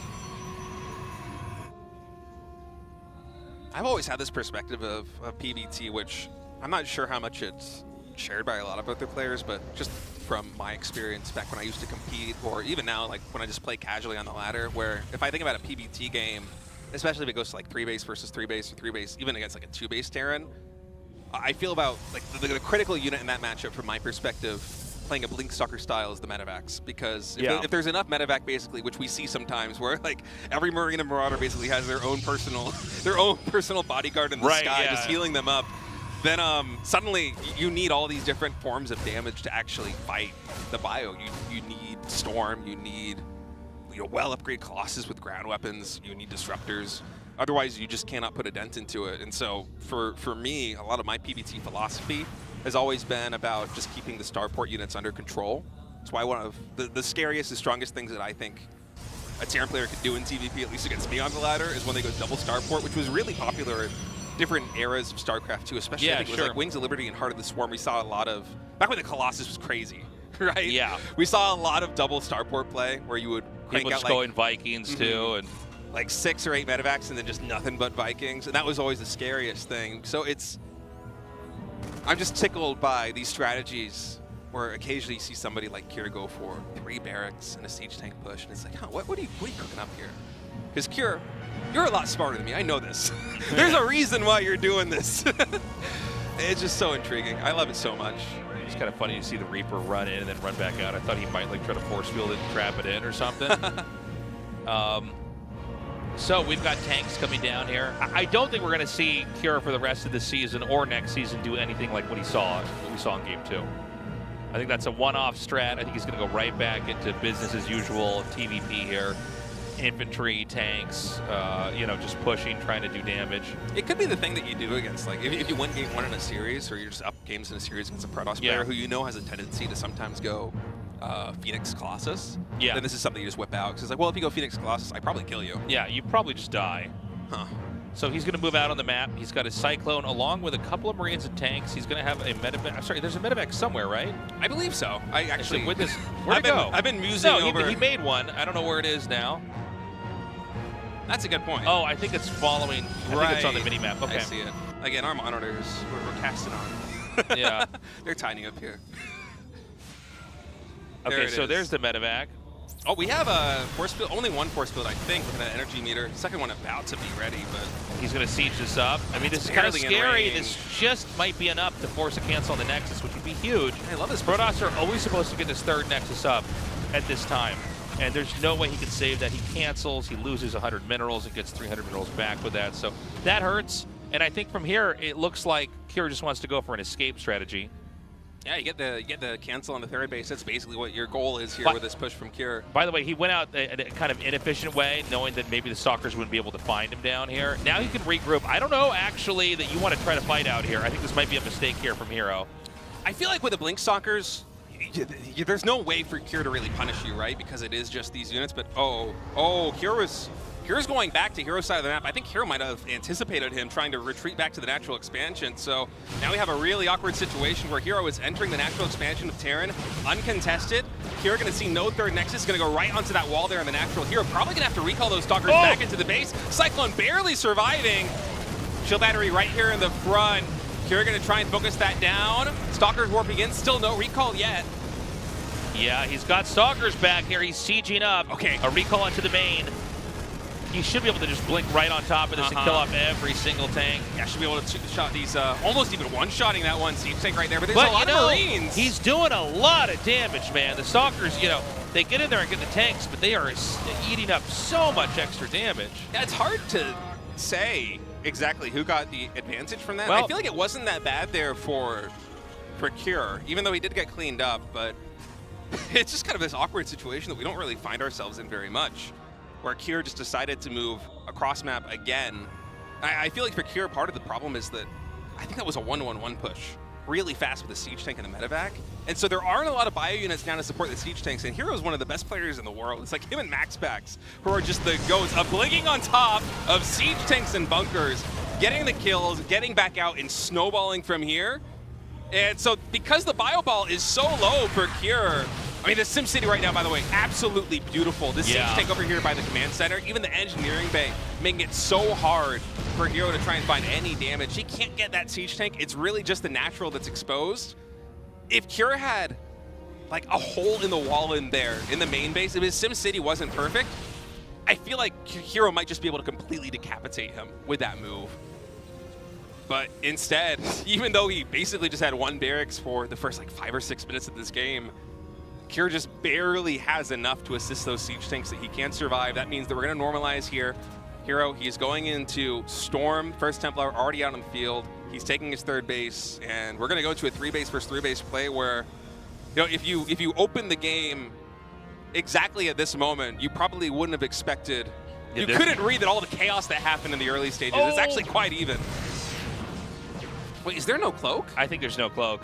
Or he would have definitely, you know, triggered it there. Wait, we had 3 Banshees with no cloak coming out from, is that right? Feels a little funny, doesn't it? Yeah, that's kind of insane to me. By the way, Storm's almost done. I guess we'll see in a second here. Yeah, I mean, if he's not cloaking it now, then he doesn't have it. I wonder if this goes back to Kure getting a little bit derailed with his build. Maybe these Banshees were originally... Maybe he wanted to get cloak and he forgot it, but he has 3 Banshees. He has to use this anyways. Where I'm thinking maybe the Banshees were just designed to be DPS with an army. Like they're going to fight with like the siege tanks and the Marines. I mean, one of the pleasures of casting... Oh, it's Storm Drops! I didn't know what was in that Templar! Templar in the War Prism. Oh man, 7 SCVs going down. I mean, Hero's looking pretty good, man. He's at 125 supply. Cure is trying to play catch up here. Cure on 2 bases, soon to be 3. He just lifted off his command center. But like, he's just coming in here. Now he's got the Archon that's been morphed. He's going to kill off a couple more SCVs. It's now 11 kills. I love that too, because one of the things about these storm drops is they usually get a lot of SCVs in the red and only a couple of kills, just because of the way that the damage ticks in with the storm. And so you come in with the Archon right there and just clean up a couple more SCVs. Oh, that's lovely. And now look at this. I think maybe Hero can just push out and actually take this fight at the third base. This could just be a Hero win here. Wait, is that a max energy Templar in the War Prison right now? That is insane. Yep. He's been energy charging these Templar, I think, the entire time. He's going to have so many storms. Now, there are 2 Widow Mines. Oh, this is a scary push coming in. All right, Cure scanning, and he's going to glimpse this army coming from the 12 o'clock position. I don't know if he can hold on. There's a lot of storms in that War Prism, Tasteless. They're dropping right now. The connections are huge on the Marines. Massive storms there. Poor Hero, he's able to take down the siege tanks and then retreat. This Immortal just on the far right, for some reason, is over there. It is picked off. Concussion Shells is about to finish. I don't know that he can break this spot over here. Mules have landed. Is Hero going to circle around over here onto the side? Nice Side Storm again. He comes in. I mean, the Side Storm did a lot of damage, but Cure actually split through it quite well, so... Are we going to have another Warping round? You know, Cure doesn't really have a lot. I don't think he has any more Storms left in the bank here. He does have Colossi. I mean, he's got a lot. Okay, he's got another one coming up here. All right, Guardian Shield popping. Oh, Archon's behind the Stalkers right now. Zealot's connecting. Oh, that's a huge storm. Somehow he did have one more in the barrel. Oh, 2 more in the barrel. Okay, Hero, I did not expect you to have that much firepower. Yeah, Hero's got this. GG. Wow. Crazy. Where did those Templar even come from? I feel like I completely missed them. I was looking at the Gateway Army. I think we got to get used to this whole energy, boost ability here in the patch. It just feels so different. That was sick from Hero. Man, these games have been so unique and so scrappy. It's kind of hard to follow.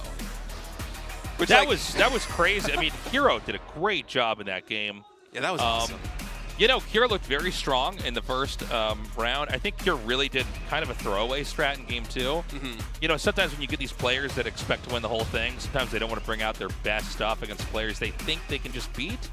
But he definitely kind of made it impossible for himself in game 2. You know, just kind of not even playing up to the fundamentals of the matchup. He ends up losing that. And then in game 3, Hero played solid, which means we've got Hero versus ByuN coming up next, guys. We'll be right back.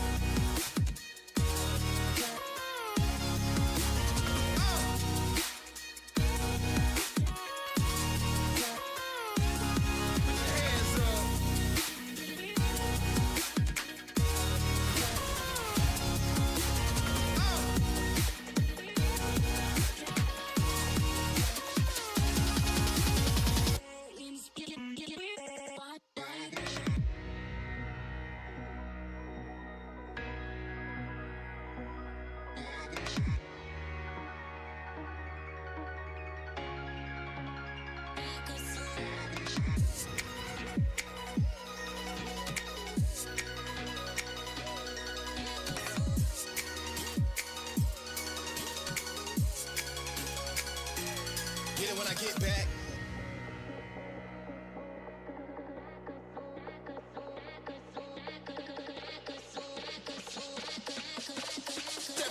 Step the game up. 3, 2, 1, do it.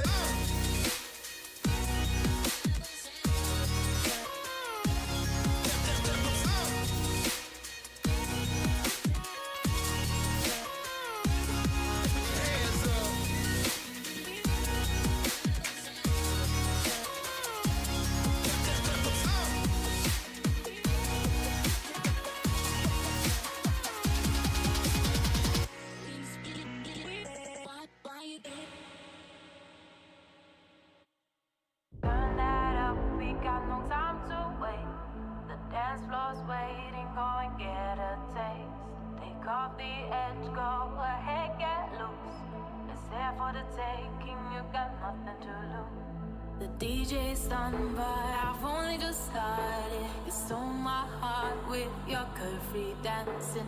I found the person I've been dying to meet. So cheers to dancing with your 2 left feet. So join me, babe, let's have a night to remember. 'Cause I just want to be young forever. So join me, babe, let's have a night to remember. 'Cause I just want to be young forever.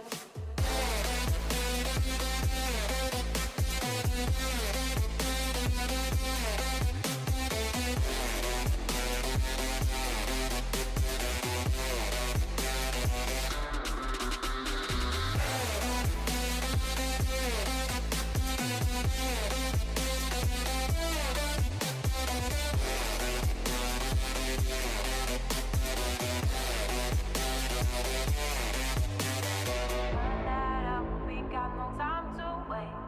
The dance floor's waiting, go and get a taste. Take off the edge, go ahead, get loose. It's there for the taking, you got nothing to lose. The DJ's done, but I've only just started. You stole my heart with your curvy dancing. I found the person I've been dying to meet. So cheers to dancing with your two left feet. So join me, babe, let's have a night to remember. 'Cause I just want to be young forever. So join me, babe, let's have a night to remember. 'Cause I just want to be young forever.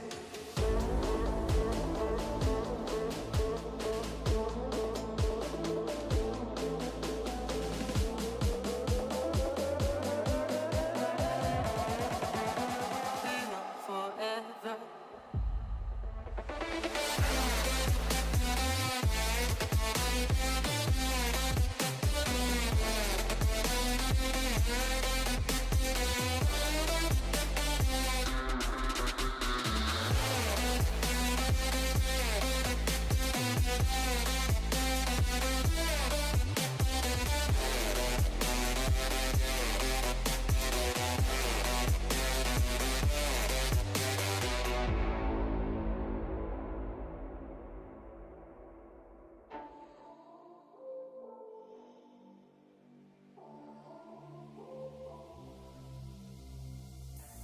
I know I said some things that I didn't mean.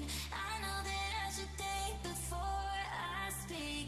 And if you think you're too good, then go be too good for me, for me, for me. I know it's a game I'm not gonna play, but maybe you should do whatever you need to erase me. It's all just a game. You think I'm gonna play, but baby you should do whatever you need to erase me, baby. Erase me, baby. Erase me, baby. Erase me, baby.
You ready to take off? I can't wait for you now that I feel it. I gotta dance to the beat that I'm hearing. You want me to be still, watch the ceiling. You can't stop me, you're ready to take off. I can't wait for you now that I feel it. I gotta dance to the beat that I'm hearing. You want me to be still, watch the ceiling. You can't stop me. You can't stop me. You can't stop me. You gotta pull me up, You can't stop me.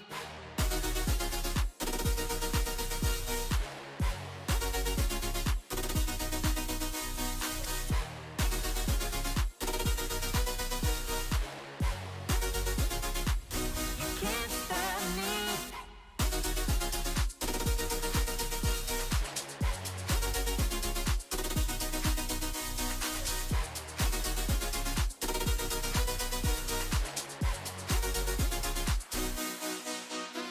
You ready to take off?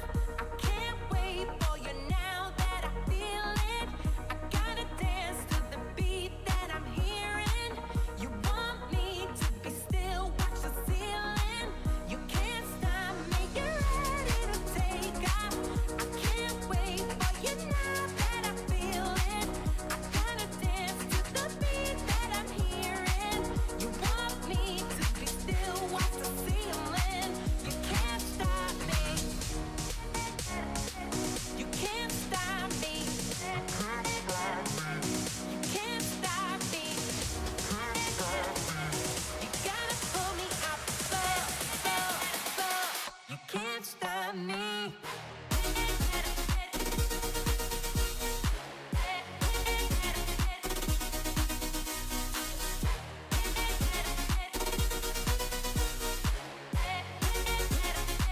You can't stop me.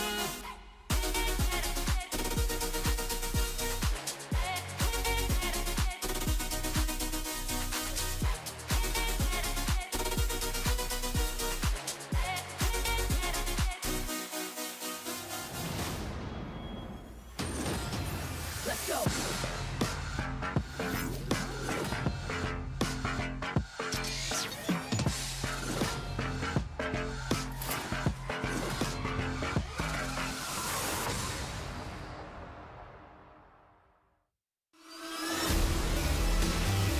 Welcome back, everybody. It is time to hop into the winner's match here. ByuN versus Hero is coming up next. Yeah, kind of an unexpected result for me so far. I mean, Hero, I always thought was 50, but Rogue looked so good last week in his group that, you know, ByuN with that surprising 2-0 right out of the gate with 2 different builds. And now we have two of the most aggressive and explosive players of their respective races going head-to-head for really a spot in the round of 4. Winner of this one's moving on to the semifinals on Friday. And I gotta say, man, ByuN has been looking really good. With that 2-0 victory versus Rogue, I mean, his TVZ looks on fire. It looks like he's got a really wide breadth of builds that he can go back into the well to. And you know, even in the qualifiers leading into this, 2-1 over Maru, 2-1 over Gumiho. I'm not exactly sure where his TVP is at, but ByuN seems to be absolutely on fire. As for Hero, he mentioned in the interview earlier on, at the very start of the show, that a lot of players, while there was all of that waiting for the announcement of EWC and the circuit, no one really knew what kind of form StarCraft 2 was going to be taking in 2025. A lot of people kind of took a break, played some other games, spent time with their family, their friends, which is completely understandable. But Hero was like, you know, the whole time, like, I just worked hard, I focused on myself, I kept practicing, and it looks like it's paying off because he was able to beat Kira 2-1 in some really interesting and unique games, and now here he is, 2 map wins away from the round of 4. Yeah, I mean, he looks really strong. ByuN as well, though. This should be a good one. Tough one to say who exactly is going to advance, but we're going to find out in a second here. Game 1 is ready on ley lines. Let's do this.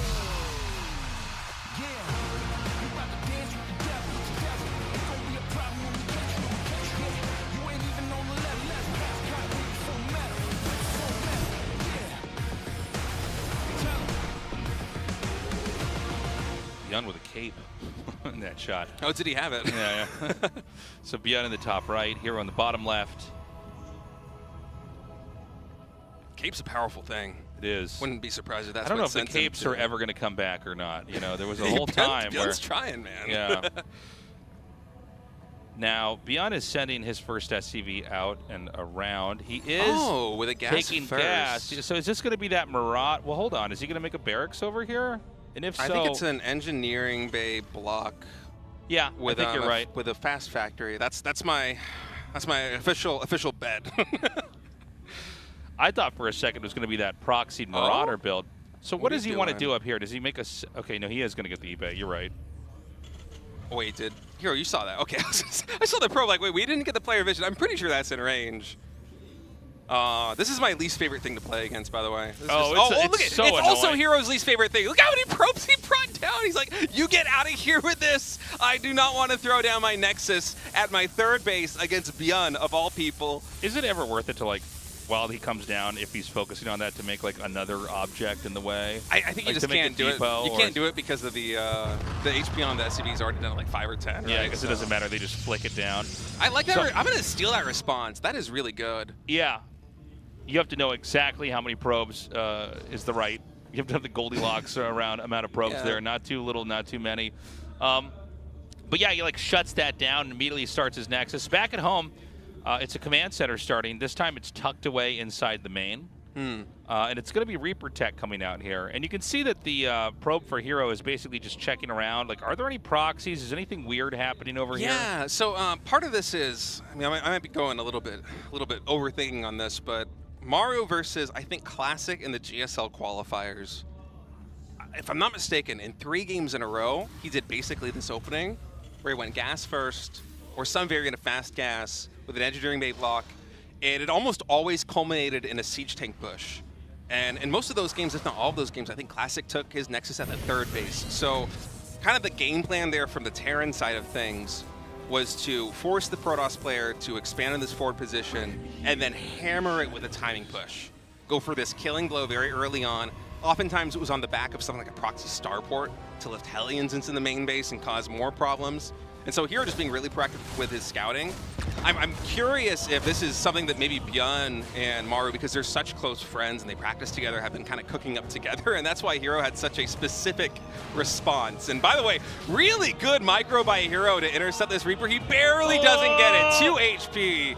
But that was, I mean, trying to corral a Reaper like this with an Adept and a Stalker in the middle of the map is like trying to herd some kind of sheep. I don't know, man. It's not easy to do. It is not easy to do. Actually, almost got that. The Reaper's almost regen to full health. I think he's going to come in here and just see the 2 Stalkers. Maybe try to jump in the main. I'm not so sure. Yeah, I'm impressed. These Reapers, they're sneaky. they are hard to snipe. But I love the effort there by Hero. And so, he got it. Finally, some closure here. Yeah. So Blink's being upgraded. We've got the Robo coming down here with the 2 additional gateways. And and a tech lab on that factory, so we're going for a siege tank. So I do wonder if this is kind of the same, early game philosophy that Maru was using quite a bit in his qualifier matches. It's cool. It is really, I'm still trying to get my bearings since it's been so long since we've had premier StarCraft 2 tournaments. And, we always talk about on the breaks and also on broadcast how we don't know exactly where everybody is at in terms of the styles that they're playing, in terms of their condition. Right. So, I mean, the Medevac's going to come in here. He's going to try to get this drop off. The dreaded Widowmine drop. Is he going to be reacting in time? He almost turns away because he sees the Stalkers there. He actually only drops 1. Oh, he's going to get a Stalker. Oh, no, there's Blink. It just finished. Wow. Perfect Blink. Yo, Hero looks so good. Man. That was perfect. ByuN with a miscalculation there as far as what he could get away with. Yeah, he's even setting everything back. There's supposed to be a push that hits with that, and he's like, I don't have any kind of distraction for you right now. Hero just broke his ankles. That was sick. Yeah, I love that really move. Good. Now, I think a push can come a little bit later here from ByuN, but it's undeniable that right now Hero is very in control of this game. He should easily be able to get a third base up. he's going to have an opportunity to be aggressive on the map. By the way, there's this kind of new style of walling that ByuN's doing where he kind of makes a wall on the outside of the edge of his map where Stalkers could blink up in. So all he has to do is have one tank in his main, and basically the Stalkers blink up, they can't reach the tank. They're going to eat at least 3 shots from the tank and then have to blink away. Yeah, we saw Kier do the same thing in his match. It's a very smart adjustment, especially because when you go for a Widowmine drop like that one, that's a lot of factory time invested. Okay, wait, hold on. Adept's here in the main base. I think Hero's just kind of throwing this in the main to distract ByuN as he pokes in front of the natural but decides not to go for it. He's warping in more Stalkers on the front line. I don't think that the pressure is going to be stopping anytime soon. There's a little bit of probe cut happening here for Hero. Okay, he sees double siege tank. Are you crazy enough to blink on this, Hero? No way. No, okay, don't do it. Oh, man. When I saw the start of the blink animation, I'm like, no way, dude. So, that's funny. There's like a Raven just perched over that. We're getting close here. When the stim is done, I would imagine the Terran is going to try to move out. ByuN has quite a bit. He's looking a lot healthier than Kier was in the games that we saw earlier. A small Stalker drop. I don't know if this is going to get that much done. It's forcing more units back into the main base, and Hero might use this to try and find some damage to the natural, but I feel like too much time has passed. And this is, ByuN's done a very good job of weathering the storm, because typically in a situation like this one where you commit resources and time, build time on the factory and build time on the starport into getting a medevac and 2 Widow Mines like that, and you get nothing done, and your opponent then comes cross-map with Blink Stalkers like this, it can be fatal.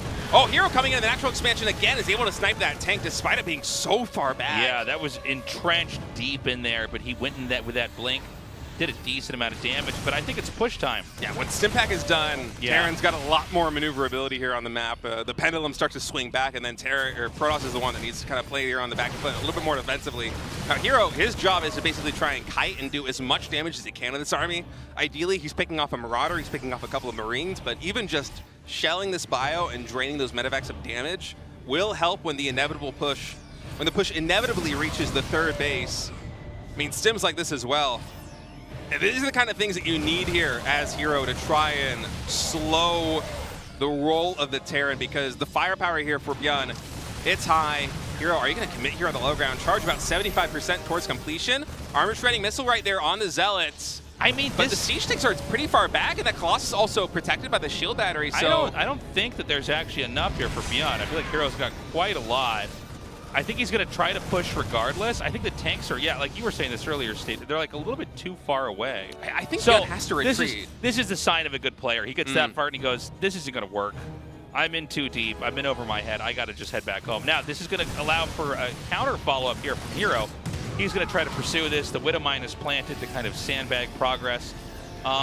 But, you know, there's a real opportunity for Protoss to just hit where this command center's making. If he can force a cancel, that would be huge.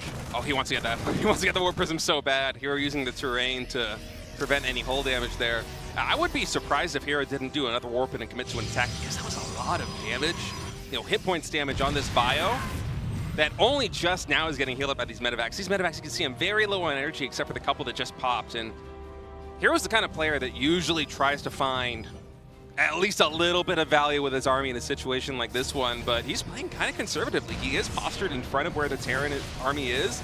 He's sending these little feelers out, these Zealots, both to the 12 o'clock position and then, as we saw, to the front to see if there is an opening, but kind of just like how ByuN poked and pried it on Hero's side of the map and then retreated. Hero's going to think better of it. He's like, you know what? This is an entrenched Terran position. He still has all the siege tanks except only the one that I picked off at the natural expansion. Let's go back home, take a 4th base, let's reset, let's get another level of splash damage in the disruptors and play a more macro game.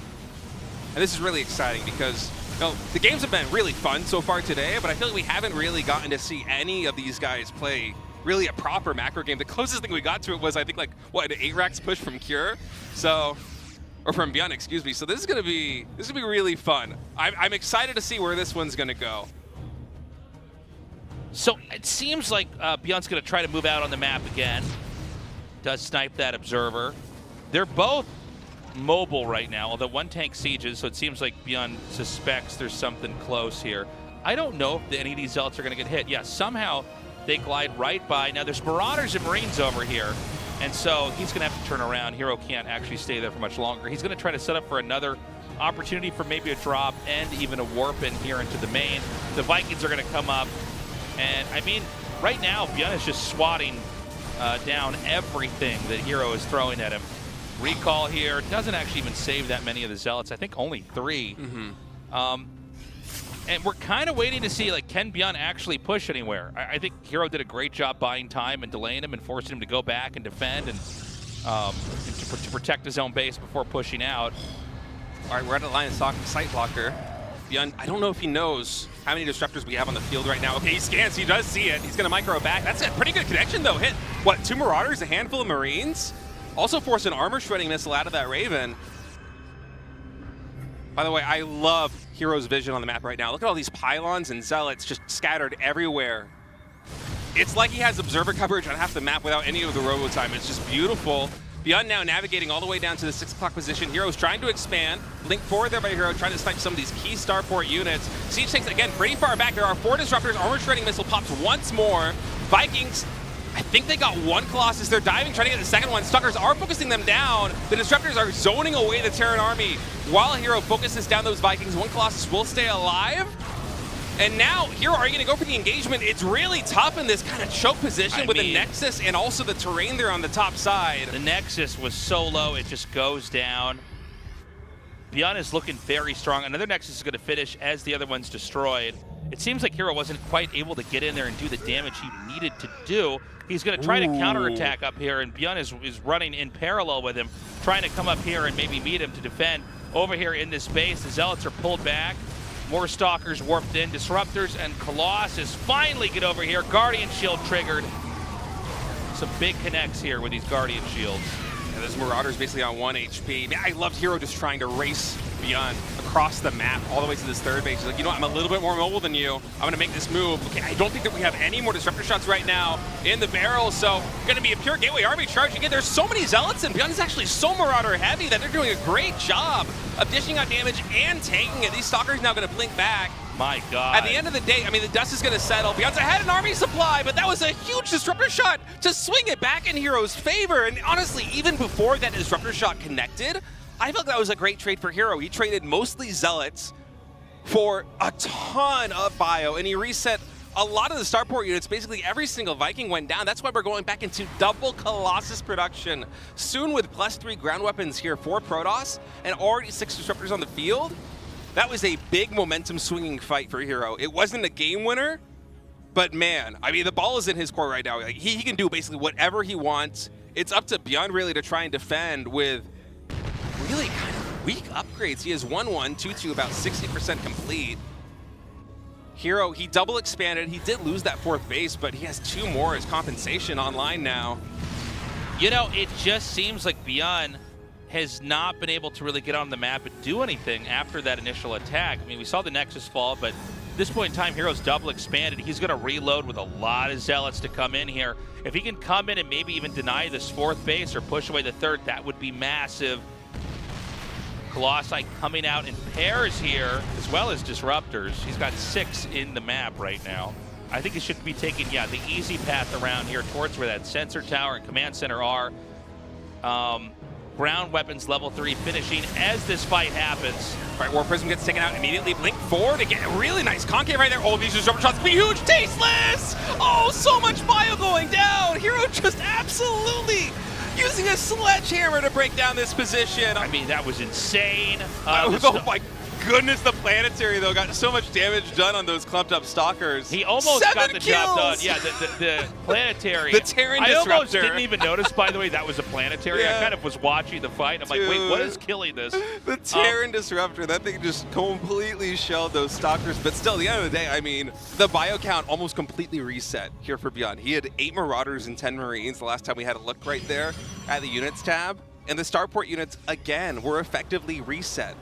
And so ByuN, he has to choose, like, do you remake medevacs? I think he actually has more than I expected. He has 4 or 5 medevacs right here. So it's really just the Viking count that is low. But Hero this entire time has been cranking out Colossi 2 at a time. He's got 4 on the field. I don't know if we have any more in production, but it's going to take a while for those Vikings to actually clean them up. I love him just, he's taxing ByuN right now. He's like, if you don't look at your army, if you don't micro and pay attention all the time, these Disruptors are eventually going to get big hits off. There's only 1 Ghost. I think we're going to be at the point where Hero's just going to be able to smother him here. This is so much coming through. Even the planetary can't handle all of this. The Stalker's blinking in here. Keep in mind, Hero has like the entirety of the map as well. Dude. That army's wiped. This base is going to be gone. Those I think it's going to Colossi. be a victory here for yeah, there it is. GG. Hero taking game one. I got to say, ByuN put up a good fight.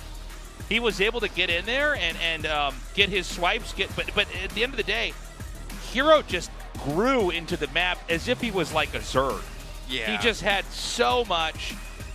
Even when some of the exchanges weren't that great, it doesn't matter because ByuN never really gets to do anything on Hero's side of the map. Eventually, Hero is doubling the amount of expansions that ByuN has, and he just throws everything he has in there. Beautifully done. Right now, Hero up with a 1-0 lead. That was so sick. I love that from Hero so much. ByuN got this one big punch in. It was a haymaker that took down the expansion of Hero. And a lot of Protoss players, I feel like, would falter and maybe even get a little bit too defensive in a situation like that one. What does Hero do? He double expanded. He's like, I'm going to lose this Nexus, but you know, you're not going to be able to take down these ones on the ulterior bases. Like, your army is not mobile enough. And I'm also going to abuse that mobility by literally racing your siege tanks back to your third base.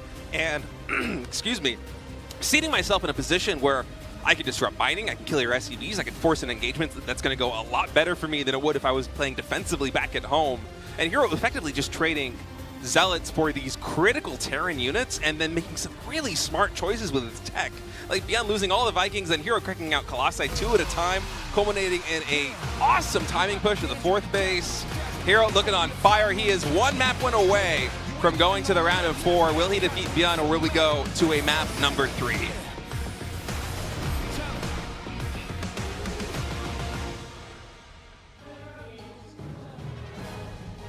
Okay.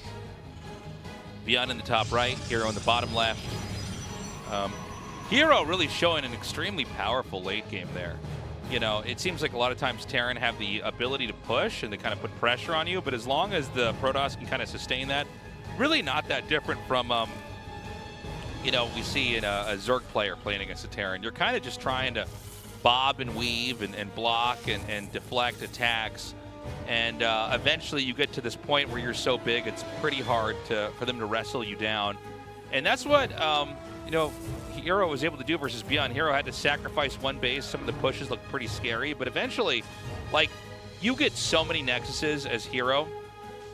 You're just taking huge amounts of army, throwing it into them and trading it out, but while having superior number of bases, you can then remake and just do that like 3 or 4 times.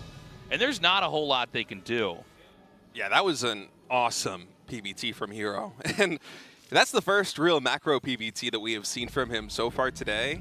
Because we didn't get a glimpse of him last week either. Yeah, you know, like he seeded directly into the round of 8. And if this is the shape that Hero is in, I feel like basically any Terran player is going to be hard-pressed to beat him in this GSL. I mean, that was just... That's Hero in like world-class championship form. Yeah, I mean, he's in great shape. You know, ByuN, he might want to try to figure out how to be more active or more engaged earlier on. You know, when we saw you know, what Cure was trying, Cure actually had some pretty interesting ideas that really did circumvent any opportunities Protoss can have in the late game. You know, late game doesn't matter if they never get there, right? So if you're able to just slow them down or do damage, and especially what we saw from Cure in game 1 versus Hero, I think was maybe the most impressive when he had, you know, Banshees hitting different mineral patches while pushing. He had Cyclones coming out. I mean, he was sort of everywhere, had Medivacs moving around, and like, it was just enough to where Hero couldn't grow. He was losing too much, taking too many bad fights. Maybe we need to see something like that here from ByuN, because ByuN had the last game probably more of like a straightforward. I guess he did go for Widow Mine drops, right? But I mean, you know, maybe he needs to be a little bit more creative with how he can try to get into the Protoss's face. Yeah, I do wonder, you know, I go back to that, I think back to the engineering bay block in the Fast Factory, and I do wonder if he was just anticipating Hero taking a third, or planting his second expansion at the third base location, and having that as a target, and then the fact that Hero brought, I think it was 5 probes to take down that SCV and clean up the engineering bay and just really not let that even happen. Might have taken a little bit of the wind out of the sails there for ByuN, and like you said, he fell back to something that was a little bit more macro. He went for Widowmine drop, which Hero handled probably the best that we've seen any Widowmine drop get handled in a long time, partly because his blink was just so perfectly timed. By the way, gonna get a Marine here. Gonna Ooh, you get gotta 2 be Marines careful, here. man. I mean, oh, the barely Stalkers gets away. are better units than the Marines early on. Yeah. Now he's gonna go for these Hellions, but they can get the Hellion too here if the targeting isn't good. Oh, there's a third Stalker. Hold on a second. He does take out one of those. Ooh. Dude. Oh, I hate there's that there's like a yeah, glitch where they so just disappear. I saw people talking about this before. This is, I think, a map glitch. This is not the reduced violence or anything setting. This is something that I think might be a glitch that's exclusive to this map or a couple maps, where sometimes when a unit dies, I think especially the Protoss units, they'll die without an animation. That is not a setting that we can control. That is just something that, there's no fix. So I know it sucks. I felt like I was losing my mind a little bit last week because units would die and I would try to play-by-play it and it would just disappear. And I'm like, did I blink and like what? I missed what happened. Yeah, but you'd be ready to tee up like a medevac getting shot down and it just disappears. It's like, wait, what? Yeah, hopefully that gets resolved soon. I'm sorry. I know it's very distracting. It's also very distracting for us, but there isn't really anything we can do about it to the best of my knowledge. So he sent the Observer and he saw what he's got. I wouldn't be shocked if we have a little bit more aggression here from Hero, but he is getting double gas, so maybe he's actually going to stay back here and tech a little bit longer. But, you know, that initial Stalker pressure was pretty good. You know, he shaved down a lot of those units. When Terran gets even a small amount of units, like enough to fit in the medevac, you know, Cyclones or Widow Mines and Marines and stuff like that, it can be pretty annoying to deal with. Yeah. I love the Stalker warping on this little Reaper pad. Yeah. So he's going to try to send these Stalkers in here. Until the Terran has about 3 tanks, it's hard to cover everything. He has 1 in his main.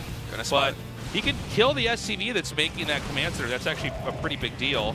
And then just target any SCVs he wants. These 4 Stalkers can one-shot a worker here. So 5 SCVs are already taken out. Hero just very much in control of this game.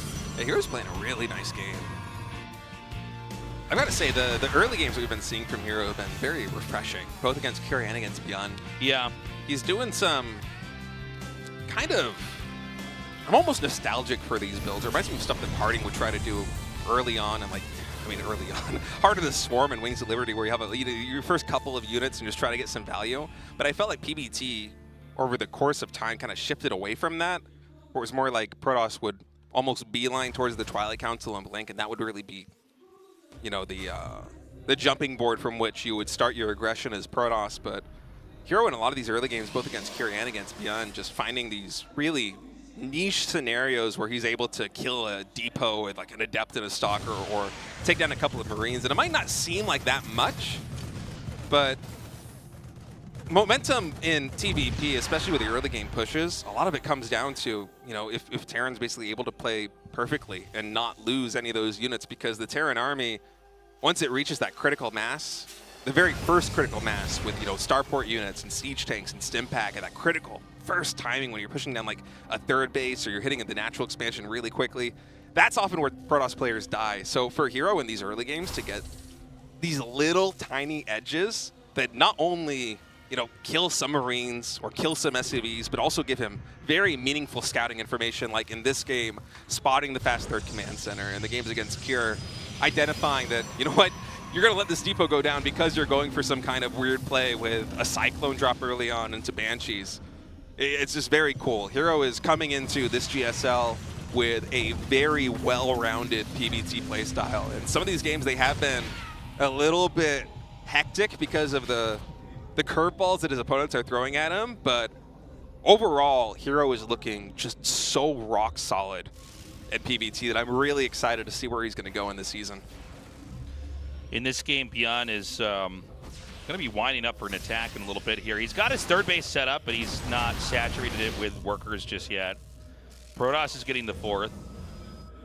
It's been a little bit of a quiet game for the time being. We've got the combat shields upgrade about to finish. Both sides are teching into all the necessary things they need to be viable in a longer game. We finally have Stalker Blink being upgraded. It's kind of crazy how much he delayed that. But, you know, if you can expand a little bit quicker and get some of these upgrades later in the game, like just basically not have to rely on them earlier, you are going to be in a better position economically. Right. I mean, the trade-off here for Hero is that, yeah, he didn't have Blink, so dealing with things like this Raven's a little bit more annoying. Oh He my God. yeah, those auto turrets slap. But by the by, you look at the units tab. He's got 2 Colossi, 2 Immortal at this stage in the game. 3rd Colossus is underway. He has 2 Forge pumping. He's about to have +2 ground weapons and +1 armor. Yeah, on the way. And so for Hero, you know what, he traded off with, you know, losing some mid-game pressure and instead just opting for the Warp Prism and 4 Stalkers. He's gaining back in terms of his army composition. This is going to be probably the most powerful army comp that we've seen in the mid-game here for Hero in most of his PETs thus far today. And really, he's getting there basically unimpeded. He's taken a little bit of damage from this Raven, but it's nothing that a couple of credit boosts on these Nexus can't fix. You know, his economy is already very healthy here, taking his 4th base. And now you can see it, it's paying off. 5 gateways in production, he's fleshing out his tech. I think Warp Prism speed was being researched. He's adding in disruptors, he's adding in a 2nd robotics facility. And so we're about to get into, you know, the 10-minute mark where Hero is going to be on 4 bases with basically almost a fully fleshed out tech tree. You know, like there isn't Storm on the table. That's basically the only thing we do not have on the table here for Hero. Right. Another command center coming down here. A lot more caution aired over here for both of these guys. You can see the Warp Prism is basically parked in the bottom right. He's waiting for like some kind of movement from the Terran to set up for a counterattack, some kind of big warp in maybe into the main. Both sides are at about 160 plus supply, so you know we're not far away from sides maxing out. So Terran may start to push. Keep in mind, if Protoss doesn't at least leave like 10 supply vacant, there's no way to fly into their main and then just like warp in a bunch of stuff. And that first major push is coming down here. It's headed southbound. It looks like the 2 armies are going to meet each other. This isn't everything Terran has, by the way. No tanks with this or anything else. He's got enough Vikings. He can try to target these Colossi. Here comes that counterattack we were talking about now. Gonna warp in a couple more units here in the process. Hero's actually supply block, so go and warp in one cell. Yeah. I was just talking about that. God. It actually happened. All right. Push now coming here. It's the 3rd base up. Oh, that Disruptor couldn't connect. Didn't have the range to get with those siege tanks, so a little bit unlucky. I love the hallucinated Colossus, by the way. Oh, I totally missed that. I was zeroed in on that Disruptor. Yeah, Hero's been using a lot of hallucination so far today. I think in the previous map, he hallucinated like Stalkers for some reason. I don't see why not. I mean, especially with the Colossus, where like, okay, you know these Vikings are going to target something, but if this allows you to get like 4 or 5 more Colossus shots off, that might be all you need to win the game. Yeah, even absorbing just 1 volley, you know, all those Colossi going down 1 volley later, it matters over the course of an entire fight, right? Like every Colossus is basically getting in a couple more shots before they go down. And now we have Protoss effectively maxed. Oh, Disruptor shot. Okay, ByuN is going to be able to react in time. That 1 Colossus basically down to the hulls. The game is still pretty quiet. You can see Hero still just kind of building up. He's getting +3 ground weapons, I believe +2 armor. Yeah, +2 armor right there. I do think, and we got to see exactly how the game pans out, but it just does kind of seem to me like this could be another game where Hero gets in the same position as before. It's Terran on 4 bases just now, where Protoss has way more to work with. Great usage of the Stalkers here to try to hit these Vikings. Don't want to overextend, of course. Like that 1 Disruptor did. Yeah. Just getting rallied in.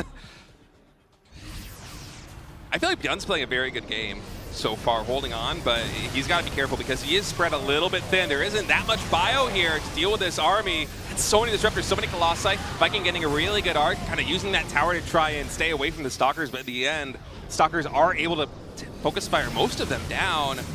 And this planetary is not done. I feel like this base is basically dead to rights. This is cooked, man. This is just going to go down. I mean, nothing stands a chance at the damage output here. I love how he just moves the Colossi back so that the Stalkers can try to hit some of these Vikings.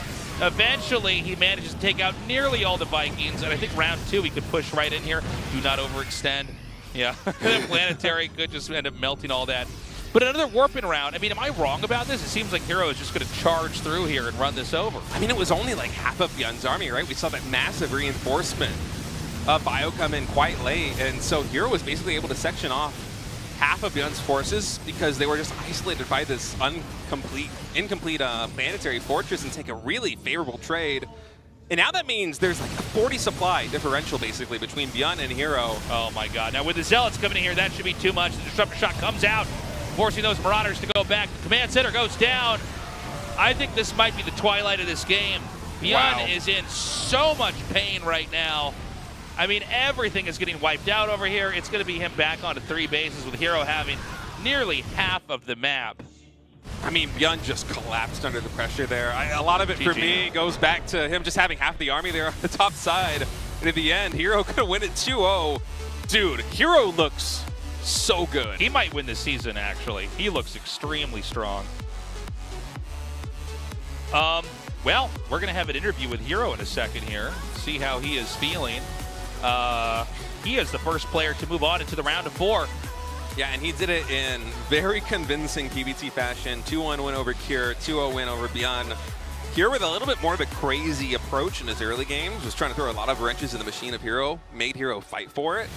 And I feel like Hero versus ByuN, these games, they generally just trended towards these macro situations, and for whatever reason, Hero just seems to have a better read on this matchup when it comes to the macro because he was not missing any beats. His army movement was just completely on point. Even in that final map where it seemed like things were very even and ByuN was playing a nice conservative game, Hero was able to basically isolate one army and take him out. Let's hear what he has to say.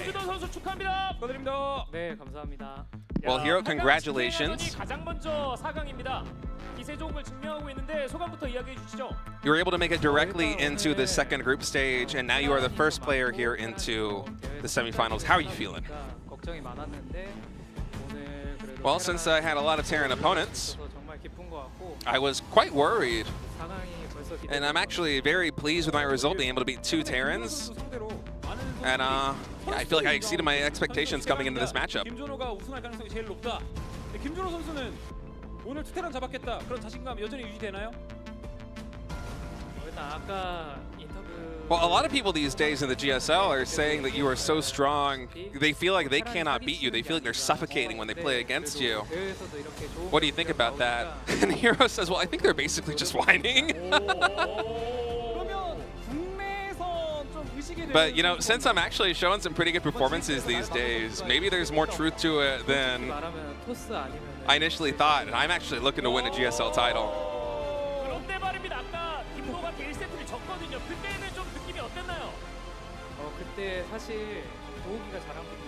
Well, in the very first match against Cure, you actually dropped that map. But you were able to swing it back in the following games of that series.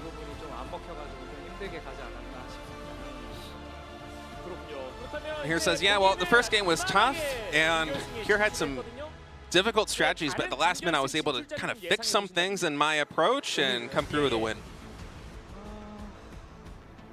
Well, it actually seemed pretty easy for you, Hero, to make your way all the way into the semifinals.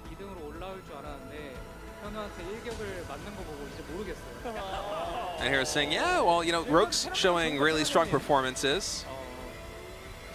So coming into this group,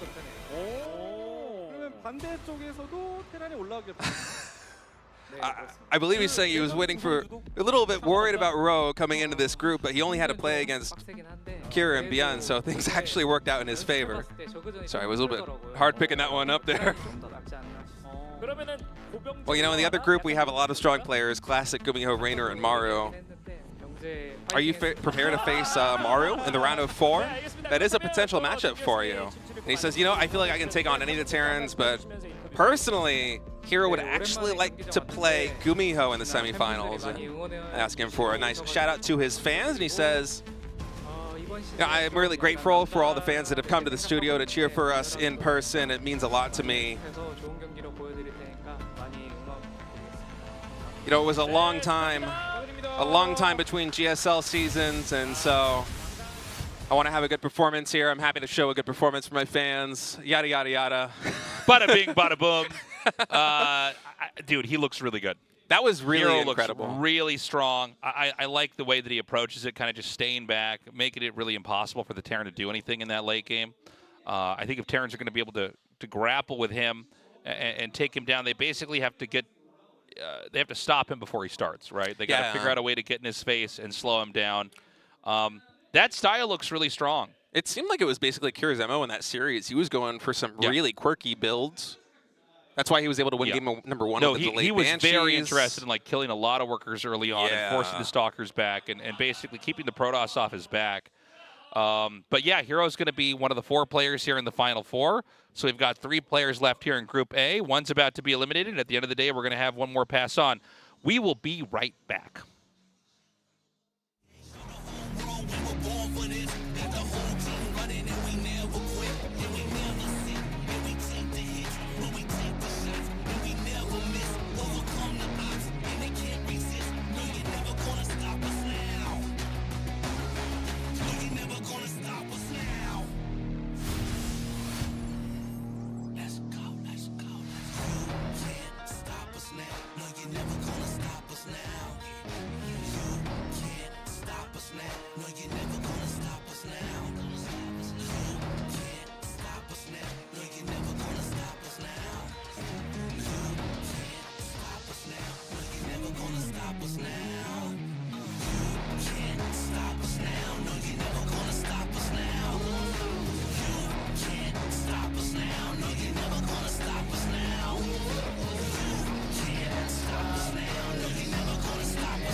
Yesterday and tomorrow now feels sad and strange.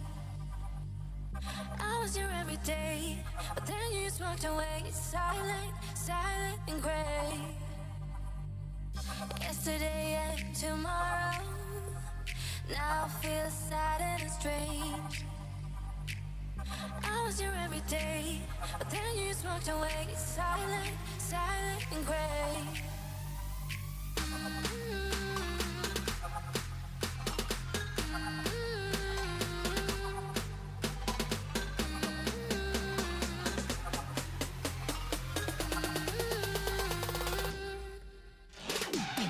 Yesterday and tomorrow now feels sad and strange.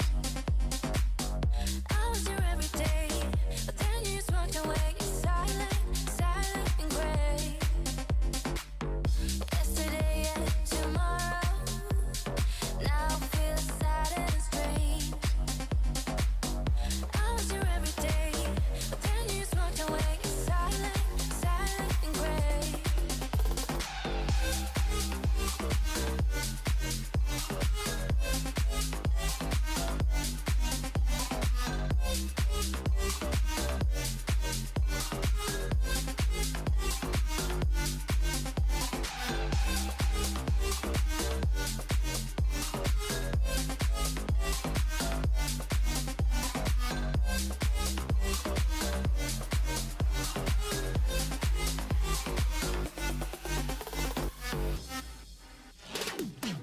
Yesterday and tomorrow now feels sad and strange.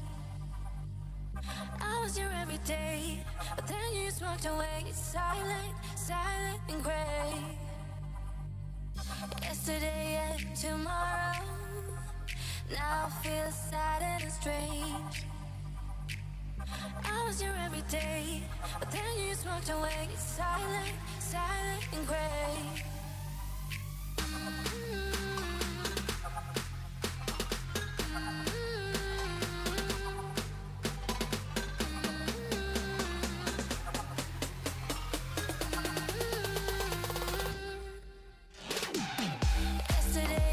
tomorrow. Now I feel sad and strange. I was here every day, but then you just walked away. Silent, silent and gray. Yesterday and tomorrow. Now I feel sad and strange. I was here every day, but then you just walked away. Silent, silent. Let's go.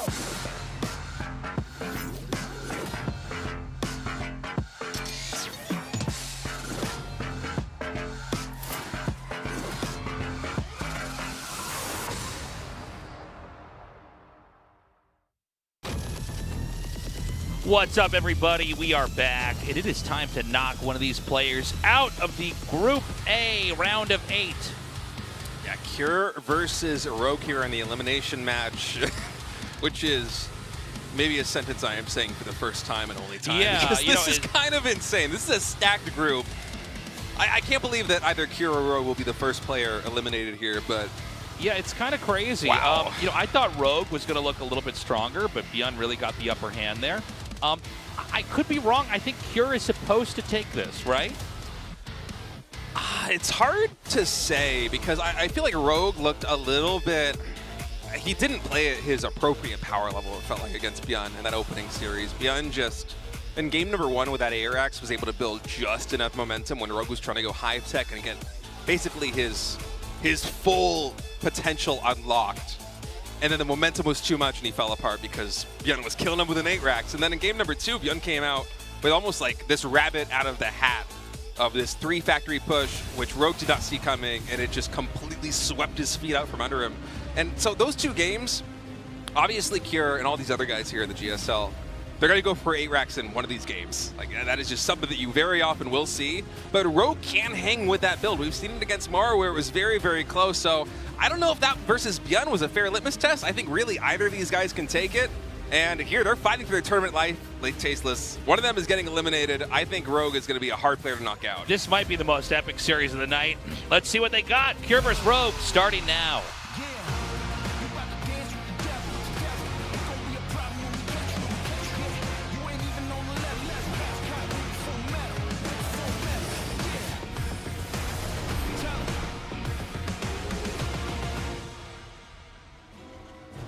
Okay, in the upper left is Cure, in the bottom left is Rogue. Yeah, I mean, let's get into this one, man. I think Cure, for whatever reason, I keep going back to that game where he didn't get Medivacs. It is a cool game. game. And it was kind of wild to see him come out with that strat, but I thought, and I didn't think it was a great idea, and it didn't work out. Obviously, this Sentries that got the stasises up, kind of sandbagged that just enough.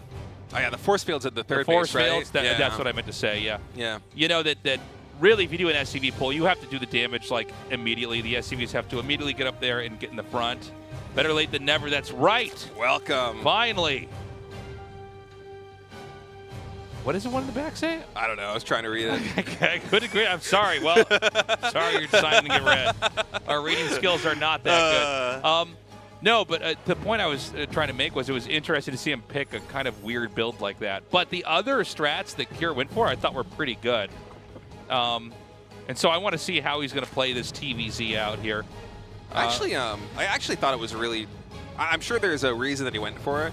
And if it was him trying to metagame something like a Phoenix build from Hero, I think it's actually really smart. Because if you win that game 1 against Hero with like the delayed Banshees like he did in that series, and you're 1 map win away from potentially not having to play Hero again in the entire group, I think you take the coin flip and be like, well, if he goes Phoenix, I can probably kill him with this build. No, I do still hope that Cure advances from this group just because I really want the Korean casters to ask him about that map because I'm just so curious, man. It was such a unique approach, and it's something that we do not see very often. By the way, Persephone, first time we're seeing it here today. Yeah, we haven't really had the opportunity to explore this map today. And one of the maps with the healing zone, which is a new addition. Right, which may play a major role in this matchup specifically. Yeah. You know, if Terran can like push and then run back and heal up and then attack it again, I mean, that might just be how you win. Yeah, this is one of the cooler maps. One of the more unique maps that we have here in this Is he season. gonna get this drone? Oh, is he? Wow. That's unheard of. Yeah. That's, you know, it's funny because like we always know that can happen, but we never even talk about it because it never does happen. So that's wild to me. By the way, we have a SCV blocking the hatchery at the third. Is he gonna like? What's your plan here, Kira? First thing I was wondering if he's gonna drop an engineering bay and try to protect the SCV for a moment. He's forcing the Queen to come all the way down here, and now he's using the Reaper to body block. Dude, everything you can do to get an advantage here from Kira. The SCV forces the Queen to come down from the natural because the Lings alone can't do it. It's so funny. His micro was so good, I almost started calling him ByuN there. I was like, ByuN's control is so good. It's just completely out of nowhere.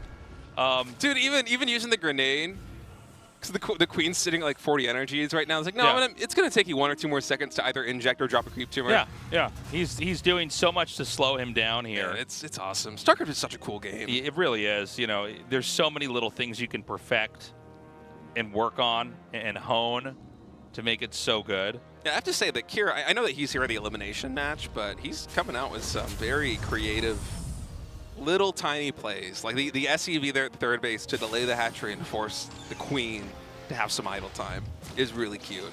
The builds he was doing against Hero in his first series is really cute. So, you know, Kira, yeah, he is here in the elimination match, but you know, coming into this group, Tasteless, you were saying you think he's probably the favorite to advance. I could very well still see that as a possibility because it seems like in terms of build orders and, you know, technique, he's still up there, man. 100%. He's extremely strong. Banshees are going to come here with the cloak, and he's just going to try to skim on the outside, see if he can't take any hits, reduce any creep tumors. That third command center is going to come down, and we're going to go into a huge barracks explosion. Yeah, I wonder how many barracks we're going to go for because you know, the 8 racks, it has been a killer. I think Rogue has faced 8 racks twice so far in this GSL. Once against Maru, once against ByuN, and both times the build was able to win. And so if I'm Cure and I'm looking at a situation like that one, I'm probably gonna try and go for that at least once in this series. And here on Persephone, this might be the time, especially with the momentum he's building here in the early game. This Spore Crawler just a little bit late. 2 drones go down. You're playing a very clean early game. Behind this now, throwing down the engineering base. Nice little attack here with the Lings. He's going to get both of the SCVs and try to get right back out before the Hellions can wipe him out. Double Evo chamber coming down. Basically in tandem with the double engineering base. Yeah, So. it looks like upgrades are going to be perfectly even in this game, assuming they both hit that right as it finishes. Which means nobody's going to have an upgrade advantage here. I mean, if one person, for whatever reason, falters or plays slow and doesn't get that, then the person who is on top of it will take the lead. But yeah, not every game you get to have, you know, a situation where literally their upgrades should almost be perfectly synced up. Yeah, doesn't happen that often. Usually it's one guy with a pretty big advantage. By the way, Rogue for a moment there I think had 5 drones and 1 Vespene Kaiser, so maybe a little bit shaken up. Ooh, that Banshee did go down. It did not teleport away. Again, I think there's something with this patch. Sometimes the units just instantly disappear. Yeah, they kind of blip out. Yeah.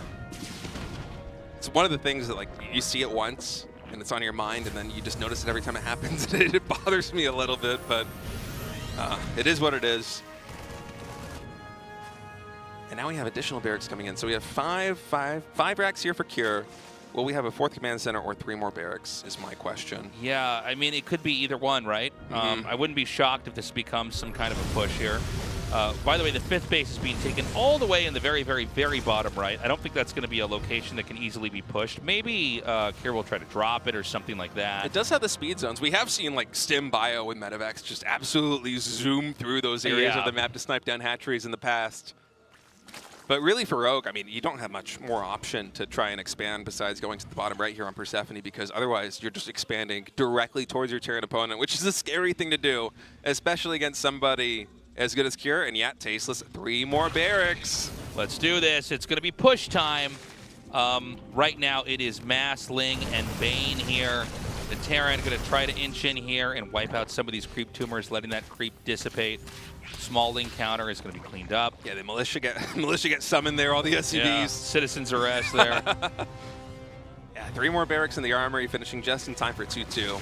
And you can see it's like a 3-second difference here in the upgrade timing. So at least for this engagement, not going to make much of a difference at all. When 2-2 finishes, if both players aren't completely on point with the timing of +2 Carapace and +2 weapons, then maybe one of these guys can get an advantage. Oh, those creep tumors poorly timed there. Rogue actually just got to sack this base.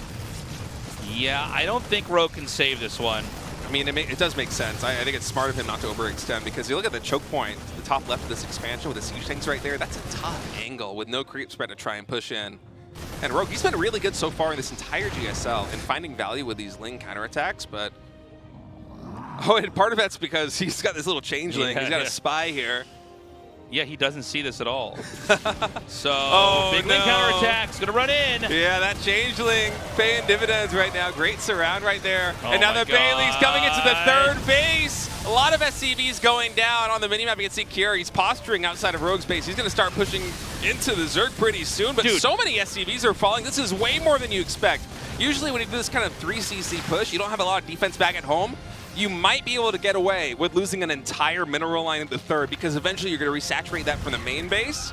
But 25 SCVs is a lot of SCVs, Tasteless. This push from Cure now needs to get a lot of damage done. It's about a 30-40 supply lead here for Cure in the army count. Will he be able to break through the Zerg? The Lings and Bailings coming here on the top side, a little bit off creep. Cure with nice focus fire, able to take down a lot of those Bailings, but the Marines able to work their way into the natural expansion here of Zerg. A favorable trade here, I think, for Cure as the army supply discrepancy continues to grow.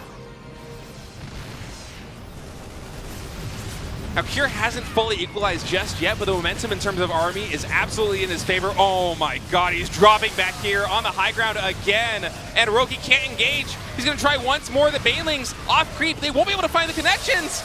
Only a couple of Marines go down here with brilliant focus fire. I think Cure's done it. Yeah, I think he got that critical amount of damage. The Banes are getting sniped right before they can connect. The Hydras are going to fall here too. GG, Cure, Dude. after losing almost all of his workers, still has a counter push that comes through and crushes. These 8 racks pushes right now in GSL are Rogue's kryptonite. Yeah. ByuN, Cure, and Maru have now gotten a win with this build in pretty stunning fashion, and it just seems like Rogue isn't able to stop this initial push. And part of that, I wonder if it's because, you know, he has been very effective with these counterattacks. Like, he got 25 SCVs there, but that was so many Lings and Banelings. And, you know, those SCVs, those kills only matter if the game is going to go on for a couple more minutes, right? Like, you lose those SCVs, at the end, Rogue sacked a lot of army, and then Cure just with a sledgehammer able to continue to push through. The army supply differential was massive there at the end. I wonder if maybe Rogue with these counterattacks is overextending himself just a little bit, because there seems to be something missing in the puzzle of how he's dealing with these 8 racks pushes. Well, I don't know if he's able to just hold the pushes himself. I don't know, You know man. what I mean? I mean, it just seems like the Terran's able to kite him. Anyways, guys, game 2 is ready. Let's do this.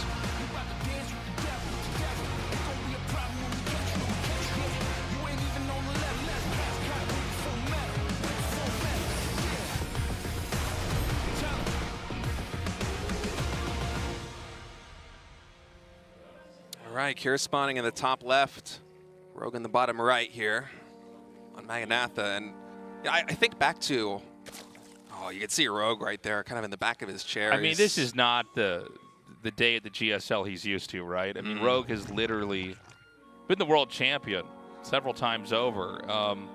And, you know, phases like this, the group stage in GSL was something he would just skate right through. And now he's losing in kind of a traditional manner, right? I mean, how do Zergs die to Terrans? They die to pushes. And that's rough, seeing Rogue go down like that, right? I mean, you know, the counterattacks are good, by the way. Oh, they're getting so much damage done. But, you know, one of the things to point out with the counterattacks, like, it's great if you kill all their workers, but it doesn't matter if they've already made the army after those workers are killed, which is what's happening. The Terran army's already there. He doesn't have an economy behind it, but it doesn't matter because this one fell swoop into your base, this one punch that he's going to move in here with, is going to do so much damage. By the way, 3 barracks. Yeah. And gas. So this is going to be 3 racks Reaper.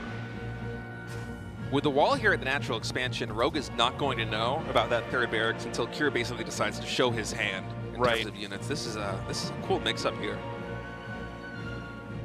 Kind of reminds me of Kira's opening series against Hero, where he won game number 1, and then he's like, all right, you know what? I'm up 1 game. Let's do make it something weird. a little bit weird in game number 2 and see if I can catch my opponent off So guard. double gas. Reapers coming out in mass. The Overlord's going to see the 2 racks in the front. I don't know how common this build is online. Like, if you look at this and go, aha, there's a 3rd racks in the main. No, I think so we think back to ByuN's build when he would go for, I think it was, what, 5? I want to say it was 5 Reapers he would 5 or usually 7 go for. sometimes, yeah. Yeah, 7 if he was like really getting some value out of them. And we don't see that playstyle quite so much in GSL. It was really trendy last year. I remember when ByuN first brought it out in the GSL, and he was the only player that was doing it for like an entire season. And then he was saying in interviews, he's like, no, like everyone's gonna be doing this. It's really good. People just haven't figured it out yet. And that was true. People did eventually figure it out and start doing it. By the way, I wonder if Rogue is gonna be, if his spider senses are gonna tingle a little bit with Cure trading all the HP on the Reapers just to damage that queen as much as possible. And okay, he sees that 1 Reaper coming in from the main base there with the Overlord. If Rogue was paying attention, I think he should have an idea. So one of the problems when you're trying to fight this is that the Reapers are just better off of creep. Yeah. So he could just come in here and use a couple bombs and actually chip away a decent amount. That queen's isolated. Okay, that grenade actually did not push it back. But this is a lot of damage on those queens. They are very fragile at this point. And this is not the stage in the game where Zerg is going to be floating energy for transfuse. So actually we have a Roach Warren being thrown down by Rogue in this moment. 7 Reapers in total on this map. I think that 3rd hatchery, I feel like it probably has to be canceled, but all right, attack coming in. First queen gets taken down, and a Reaper pulled back. Actually, no casualties for Cure just yet. 2nd queen also gets taken down. Still no casualties here for Terran. I mean, this is getting ugly. Whoa. He could dive into the minerals. The queen, again, is so low. Oh, he snipes it. I think that actually Rogue might just tap out. There's nothing that can kill these Reapers anymore. There is no Ling speed on the way. There is 1 queen on the map. Kira gonna come up into the main base. Drones trying to get this around. A couple of Reapers do get caught there by the drones and the queen. They are gonna go down. Oh, he doesn't get a surround on all of them. He does get 1 more Reaper. Rogue desperately trying to stabilize in this situation. Already so much damage has been done. Keep in mind, behind this, Kira does have a natural expansion coming along. He does have a factory. He is getting stim and +1 infantry weapons, so he doesn't even need to win the game outright with this push, but he has gotten so much damage done already, Tasteless. He has a 5-worker lead. So many queens have fallen, 3 in total, 7 drones, 15 lings. And we might go into a mid-game where Cure is just holding all of the cards. And Rogue is just basically in disarray. You can see him, he's trying to scramble and get more drones out. He's finally been able to stabilize, but so much damage has been done that you have to set your eyes now on the follow-up push from Cure. That is going to be maybe 2 or 3 minutes down the line once stim is done, once +1 is done, once the first couple of medevacs are on the field. How difficult is that going to be for Rogue to stop? So, I mean, at this point in time, by the way, those Reapers that ran in the main, it was like going well until he got in the main. I think the drone control is very good by Rogue. I thought it was going to be the point of like no return. He was just going to do too much damage. Nice job, even sniping the roaches here. It's kind of crazy. You don't really see Reapers ever do this, but I guess, yeah, you got enough of them. You can do something. I'm really scared for Rogue, though, with this next push. Everything is setting up so that a push comes in that you can't fight. The Reapers can harass. They can run in there and like shoot you and then run away, and they can take away drones and queens and even roaches like we saw. But what's going to happen here is this is going to set up, and he's going to try to lodge himself right outside of this base and start to try to stim through here and tear this up. Yeah, I think this is almost a throwaway army right here with the Marines. You're going to try and trade this as effectively as you can. Rogue, it seems like he does have some idea this is a potential attack. He's been producing a lot of roaches. 5 around the field right now. More are about to pop. And Kira, do you actually commit after seeing this unit count? I feel like the smart move is to go home, and I think that's what he's going to do. Oh, man, that pillar actually did not protect. And you could see Rogue just kind of shaking his head. No, it's just getting worse. And, you know, it almost seems like that was a pressure play. No, another. He's just going to keep getting overlords. Oh, my God. Yeah, this is brutal. Do you realize how much he's lost as far as supply development? I would love to see the units lost tab right now. Yeah, that's crazy. And again, this push is going to come out here. This isn't a push on a 4th. It's actually designed to hit the Zerg's 3rd. And, you know, we already have 2 medevacs. There's going to be 2 more to merge up with this, putting it at 4.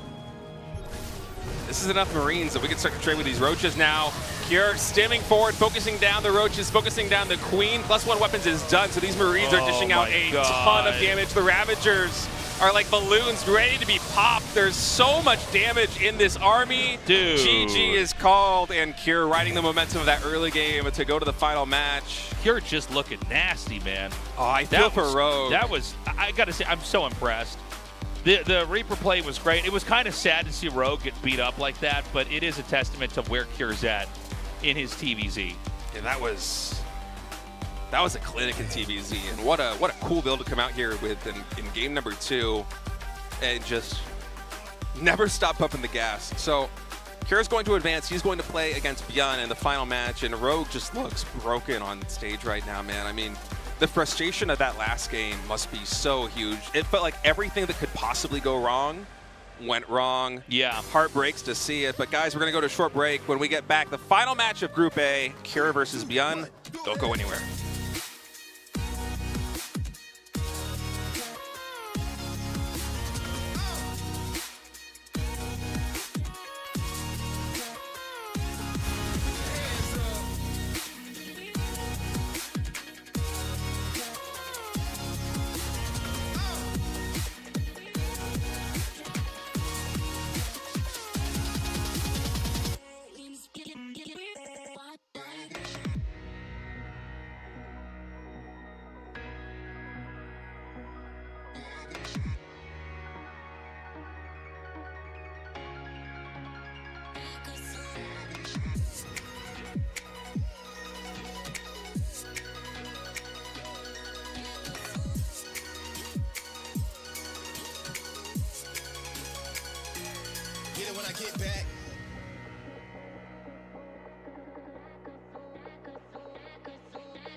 Voices crawl inside your head.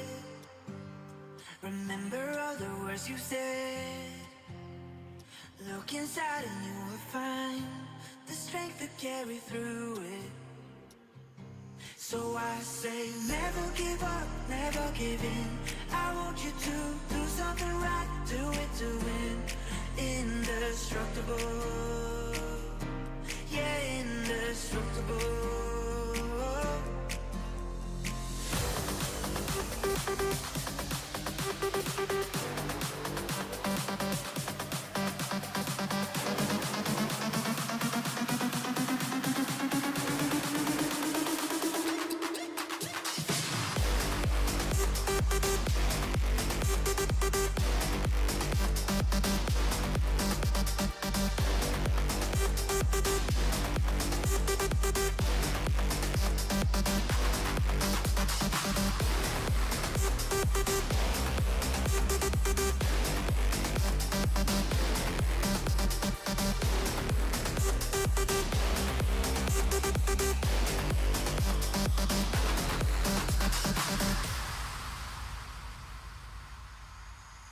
Voices crawl inside your head. Remember all the words you said. Look inside and you will find the strength to carry through it. So I say never give up, never give in. I want you to do something right, do it to win. Indestructible, yeah, indestructible.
Give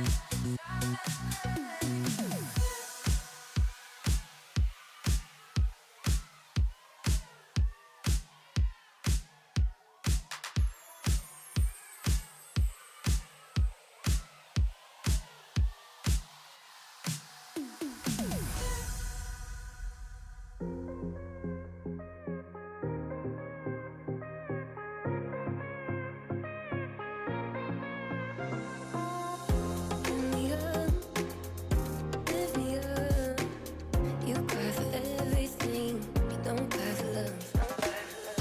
Cry for love, cry for love. Give me up, give me up. Cry for love.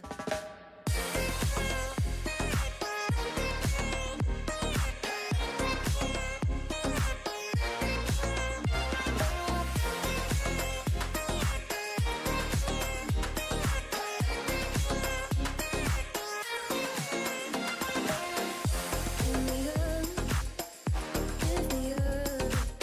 You cry for everything, don't cry for love. Cry for love. Give me up, give me up. Cry for love. You don't cry for love. Let's go.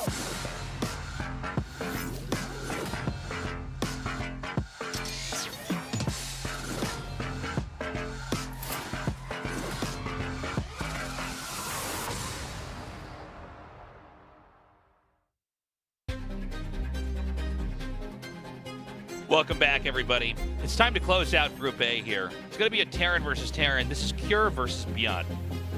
Yeah, this is going to be a heavyweight match. I'm really eager to find out what TBT is going to look like between these two guys. I think it's the first, if I'm not mistaken, this is the first TBT we're getting in GSL so far this season, I think right? you're right. Yeah, Cure and ByuN. This is going to be a good one. It's been a little bit since we've casted a TBT. It does seem like TBT has been getting a little bit shorter and shorter. It's a lot more action-packed. There's a lot of very different tech routes you can take early on and combinations of units you can mix together and defend or attack or try to get an expansion out right away. ByuN is definitely looking a lot stronger overall compared to what I'm used to seeing him at. I know he's had, he's won GSLs before. He's also been a world champion before. But the point I'm trying to make is that, like, he looks pretty strong. He does. There was a period where he was on top of the world, and then he was kind of coasting around the bottom pool of GSL. I think there's a reason why he managed to qualify for this very small tournament, as GSL has shrunk in size. But, I think Cure is still the biggest threat. I think Cure is someone who could very well win this whole tournament. He could easily get to the finals. And, the truth is, if you're going to be a strong Terran in Korea, you got to be very good at the matchup TBT, which we know Cure is very strong at. It's going to be really fun to watch these guys duke it out. I know the ByuN's kind of on a hot streak recently. The reason why he was seeded into the round of 8 is because he beat Maru and Gumiho in the qualifiers to get here. So Kira's going to have a big matchup against him, guys. Let's get ready to go into the final match of Group A, Kira versus ByuN. One of these guys is going to the semifinals. One of them is going home.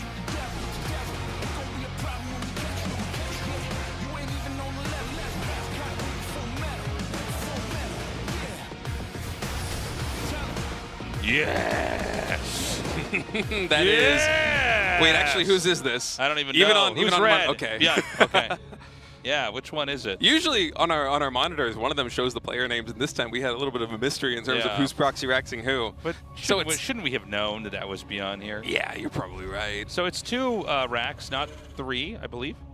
Yeah, 2 barracks proxy here with a gas for ByuN. Okay, this is going to be really fun. I wonder if Kira's going to sit on the 1 racks or if he's going to go up to 2 himself.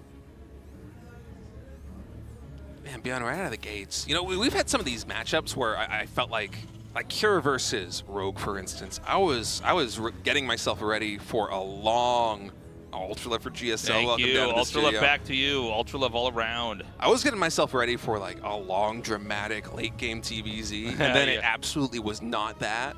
And now Kira versus ByuN, I was also kind of, on the break we're talking about it, I was thinking the same thing. Like, TBZ can be pretty volatile, but I feel like these guys could go into the late game. And now here, map number 1, ByuN going for the proxy 2-Rax Reaper. You know, it's funny. It seems like, at least in the current state the game's in, and look, we're only like, this is our 3rd day. Yeah. We're about to close out here for GSL, but it does seem like the games are a lot tighter, a lot more explosive. I kind of like it. I kind of like it. Yeah, it's a lot more fast-paced, and I feel like part of that is because we have a lot of new maps that are in. I think part of that is also because we had this long hiatus of StarCraft 2, where very few players, I think, were actually playing like full-time practice mode. You know, I'm sure everyone's playing a little bit, but that's the kind of situation where, you know, if you're not practicing all the time, sometimes you might get a couple more holes in your gameplay that then people are going to try to exploit with attacks like this. Yeah, it's fun. So we have Cure going for the reacted Reapers. The Reapers are only just now starting for Cure. I think he has, what, 2 on the field in total, if I'm not mistaken. Wait, are these the first 2? These are the first 2 Reapers, aren't they, Tasteless? Yeah. Oh, no. Oh! Hold on a second. All right, the factory is going to finish. We have more Reapers in production. At least one more about to pop from ByuN. He's focusing down these SCVs. Cure basically just tanking the damage right now. Oh, no. All right, first 2 Reapers pop. It's a 3-2 advantage in the favor of ByuN. Already a lot of SCVs going down. Grenade going to zone those away. Cure from the high ground not able to kill that initial Reaper. A lot of damage being dealt already. 5 worker advantage here for ByuN. Cure going for the command center on the low ground. Now, there is a world where Cure is able to stabilize from this, but 7 SCVs early. This is a lot of damage. It's going to come down to the micro, and ByuN going to try and find an arc right now on that Hellion. Keep in mind the Hellion, its attack shoots in a straight line of splash damage. So ByuN's going to be trying his best to kind of fan out a little bit and have a preset concave, as you see right here as he engages. Focus down those Hellions if he can. Already 1 Reaper going down. Hellions get focus fired. It is 4 versus 4. Very low on HP. Reinforcements now coming in. Relatively equal trade here. ByuN at the very end is going to have a little bit of advantage. Cannot kill that final. GG. And that's it. There's no more production there for Cure. Dude, that was sick. Wow. That was sick. I really thought Cure might be able to stabilize, but ByuN just completely blindsiding him with that timing attack. And that was so funny. What a game. It's also this funny thing. I kind of forgot about this until we got back to GSL, but like when there's like this thing where an SCV finishes a building and like it actually kind of like gets off the building. Right. And then like the building kind of finishes itself in like the last percent, the last second.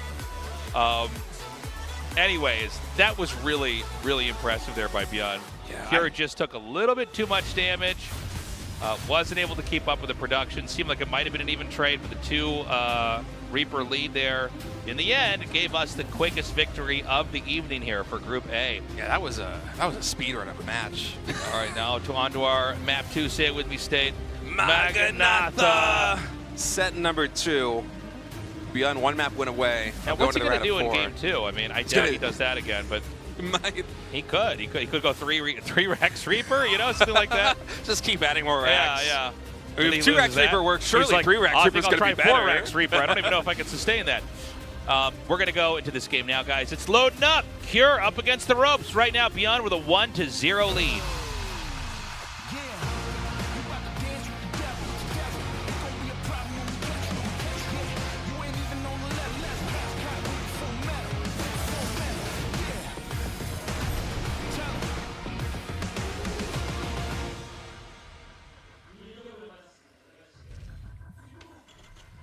Okay, Cure in the top left, ByuN in the bottom right. No SCVs on the map just yet.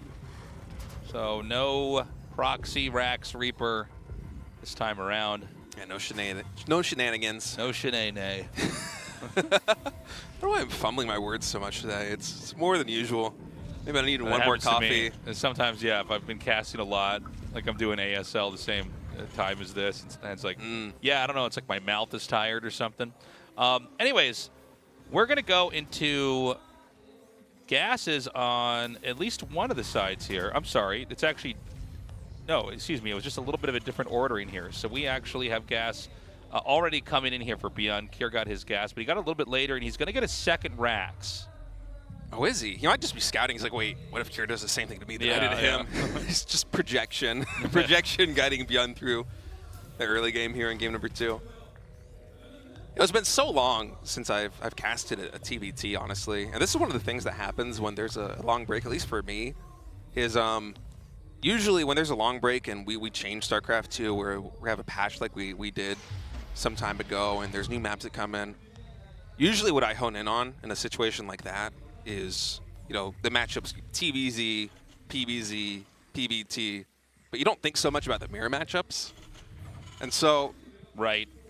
it's a little bit intriguing coming into a matchup like this one with Cure versus ByuN, where it's like, well, I actually don't know exactly what these guys are going to bring to the table here on these new maps. The slightly different patch, although I feel like the patch probably doesn't affect TBT much at all.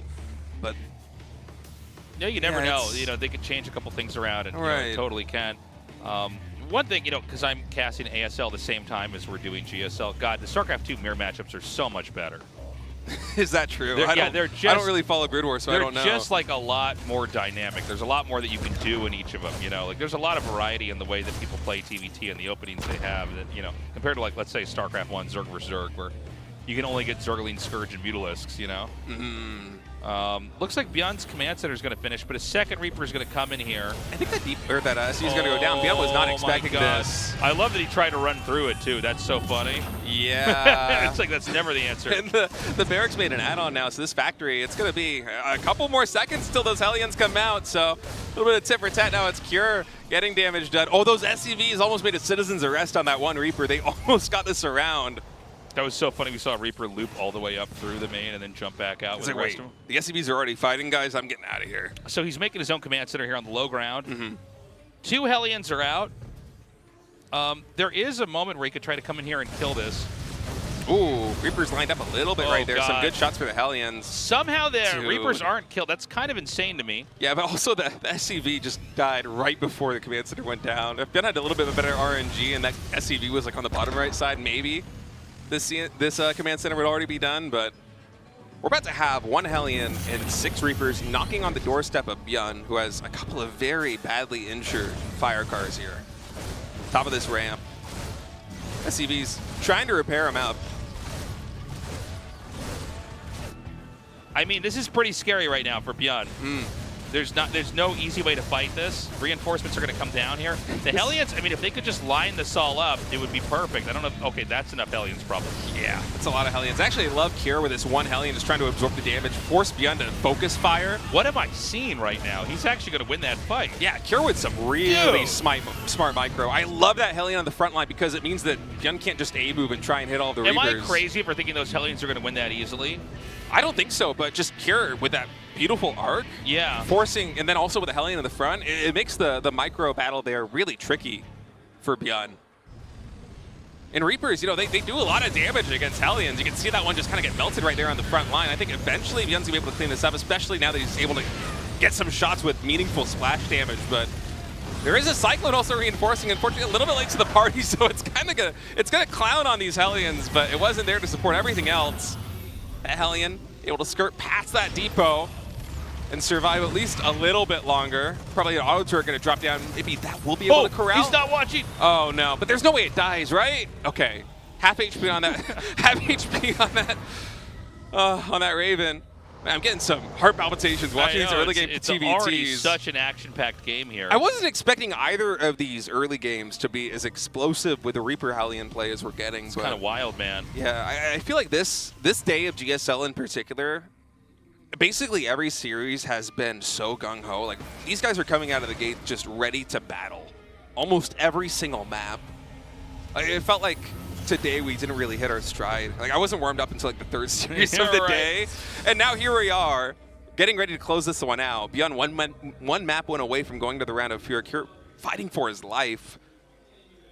And the games are getting so hectic and so crazy again that it's tough to follow this action. I mean, Cure right now, he's got a pretty sizable army lead. Well, Cure has a 10-worker lead as well. Yeah. I mean, that's pretty massive, or nearly 10, actually. So, you know, starting up, getting, you know, the wheels spinning, so to speak, here for ByuN is taking a lot of time. And, you know, Cure's not done. He's got these Marines coming in here. He's going to come in and execute a couple more workers. It looks like he's going to commit down here. So he's actually not going to try to necessarily save this. He's just going to try to kill as much as he can. And I can't say I blame him. Now it's a 10-plus worker lead here.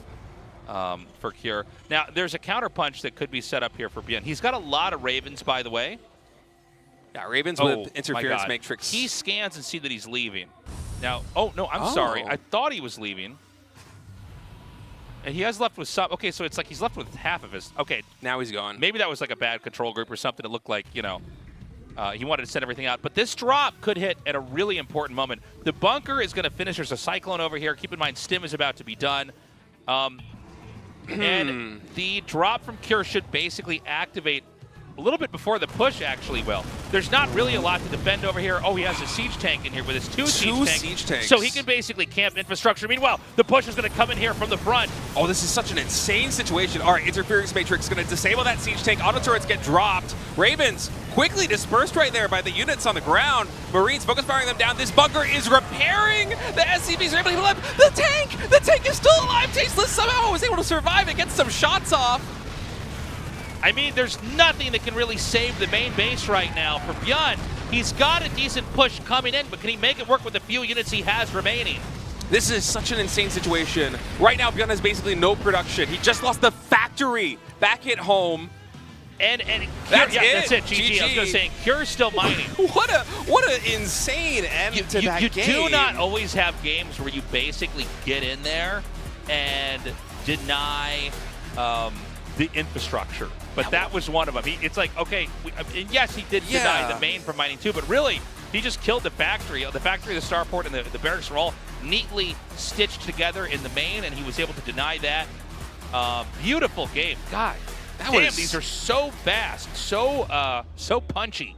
I'm still like trying to wrap my head around what happened to that game number 2. These are some really unique plays we have. Cure going for the double drop of the 2 siege tanks. How often do we see that in the early game? But he knew that, you know, his army had a little bit more firepower than ByuN. It's one of the reasons why I think he was willing to just trade out those SCVs, or trade out those Marines for SCVs. That kind of put ByuN in a kind of a precarious spot back at home. And then to have the foresight scan, be able to be like, okay, probably ByuN is moving across the map with this army and trying to find some damage. And then put almost all of his army in those 2 medevacs, send it cross map, and just camp the production. Like, we saw the factory go down for ByuN in the main base. That is crazy. ByuN was almost able to break through the natural expansion despite that. But Cure, by the skin of his teeth, able to win that game. That was, It was crazy, man. Guys, we're going to the last map of the night. Ultra Love. Let's do this.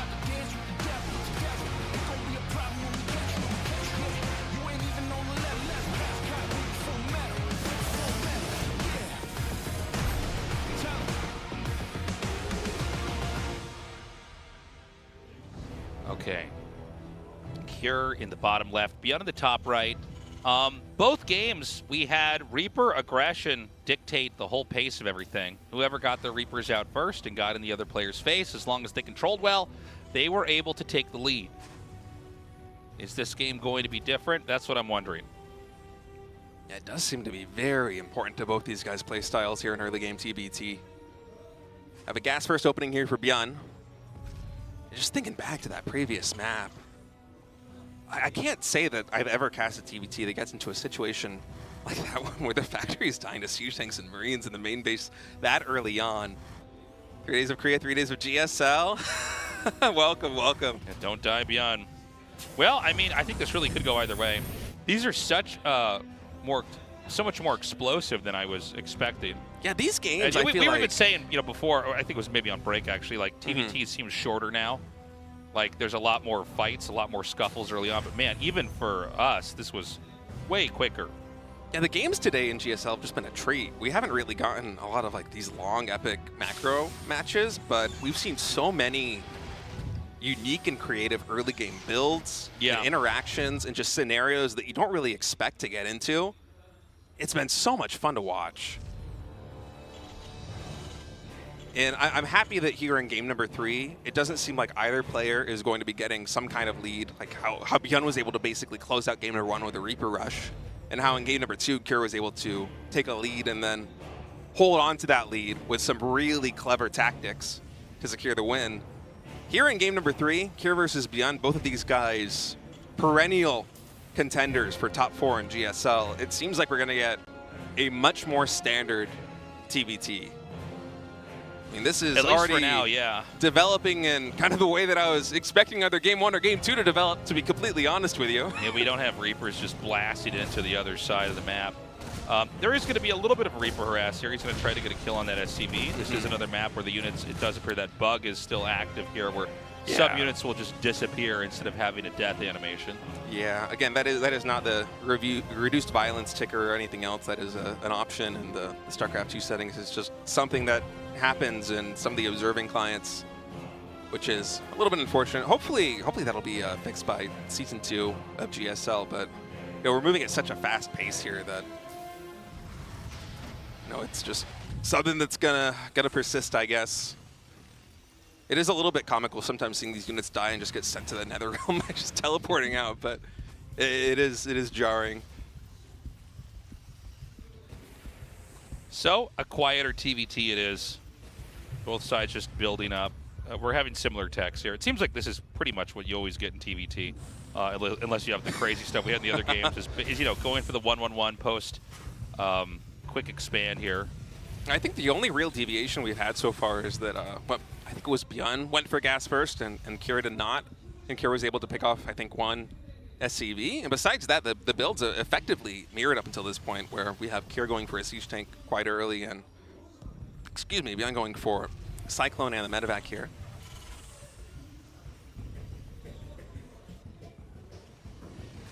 So back over here, we're going to have this drop come in. And it's always that Terran variety pack. Like, what exactly is the combination of units you're going to send out over here? It's going to be 4 Marines, a Reaper, and the Hellion to come in here. Both sides now teching, at least one side, teching into the Raven. So Raven accumulation is going to be in a lead here for Cure. Yeah, Raven accumulation, very important in mid-game TVT with the tactics. It's a great way to kind of push an opponent out of a position by disabling their siege tanks and then just moving in yourself. We do have ByuN going for Raven now with that new tech lab.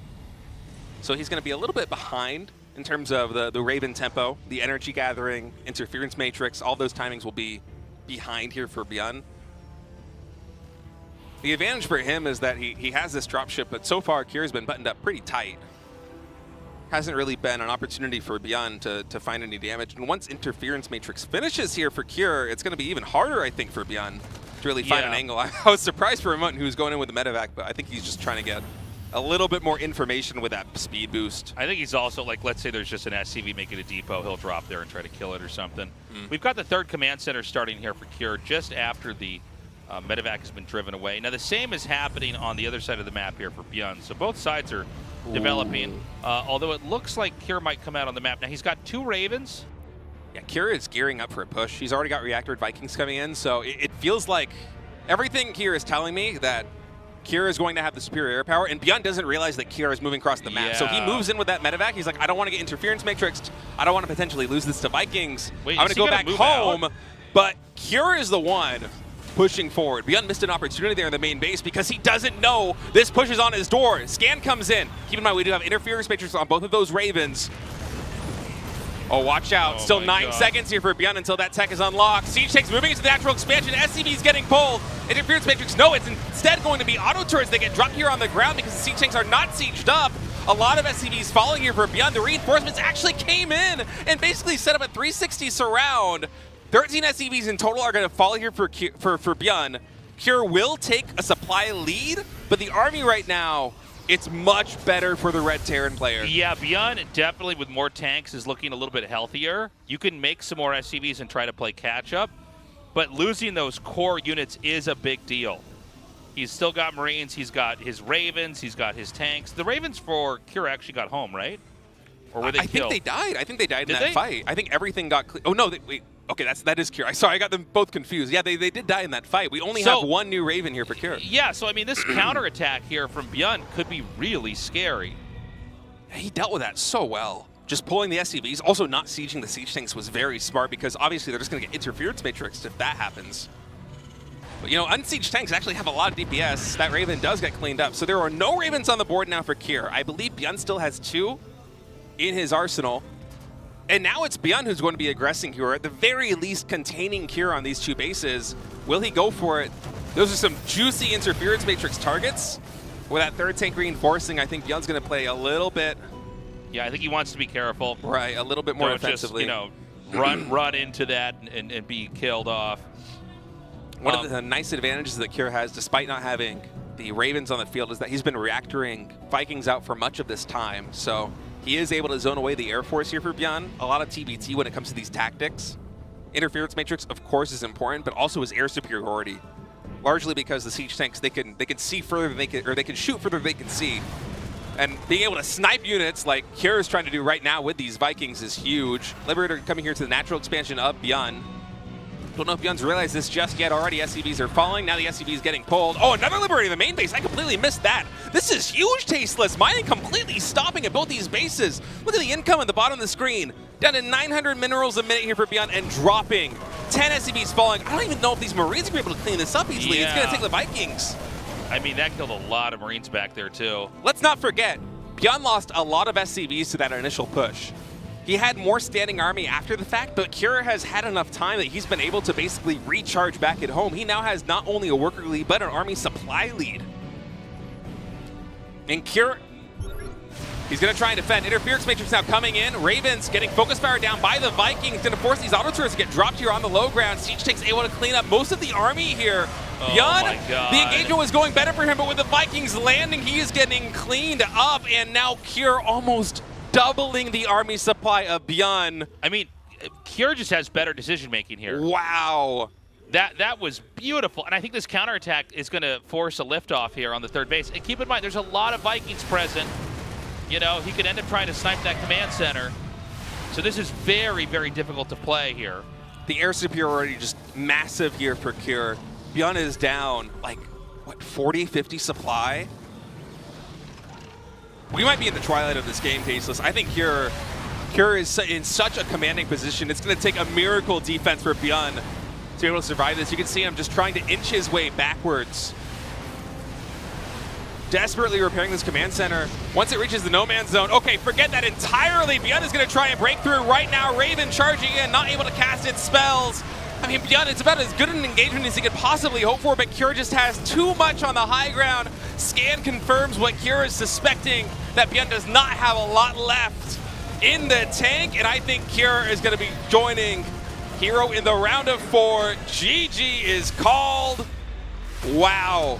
I mean, talk about a momentum builder there for Kjær. That initial push killing so many SCVs, and we were scared for him for a long while. We were thinking, you know, ByuN, he has those Ravens. Kjær lost all of his. Surely ByuN's going to be able to find some angle of attack, some way to breach the defense of Kjær and equalize, but it just never happened. Kjær's defense was too tight. ByuN went for that push. Kjær defended it exceptionally well and just rides that lead into a playoff berth. And I mean, ByuN, a player who's been on fire in TBT, who has looked so good today, is going to fall just short of the round of 4. Yeah, you know, it seemed like Kjær had kind of this perfect... Oh, hold on a second. I think we're going to go to that interview real quick here, guys. So we're going to get Kjær's thoughts, see how he's feeling, and then we'll close out the show. 야, 공식 Alright. 기본 4강에 진출하고 있는 김도욱 선수인데요. 이번에도 역시 준결승 진출입니다. Well, last year, Kjær, 소감 부탁드리겠습니다. you finished basically every tournament you were entering in the top 4 or close to it. Once again, you're here in the top 4 of GSL. How are you feeling? Well, you know, I really wanted to beat Hero in the opening match. I practiced very hard, but his movement was so good that I dropped my first series. But at the end of the day, I was still able to emerge victorious in my group. 많이 난 것 같아 보였거든요. 그래서 이 세트에 투병형 한 So in map number 1 against ByuN, he went for that proxy Reaper play, and it caught you completely off guard. Were you anticipating this as a possibility? Kjær says, well, you know, I wasn't really sure he was going to go for that strategy in the first match, but he did, and I was a little bit annoyed at how that one played out.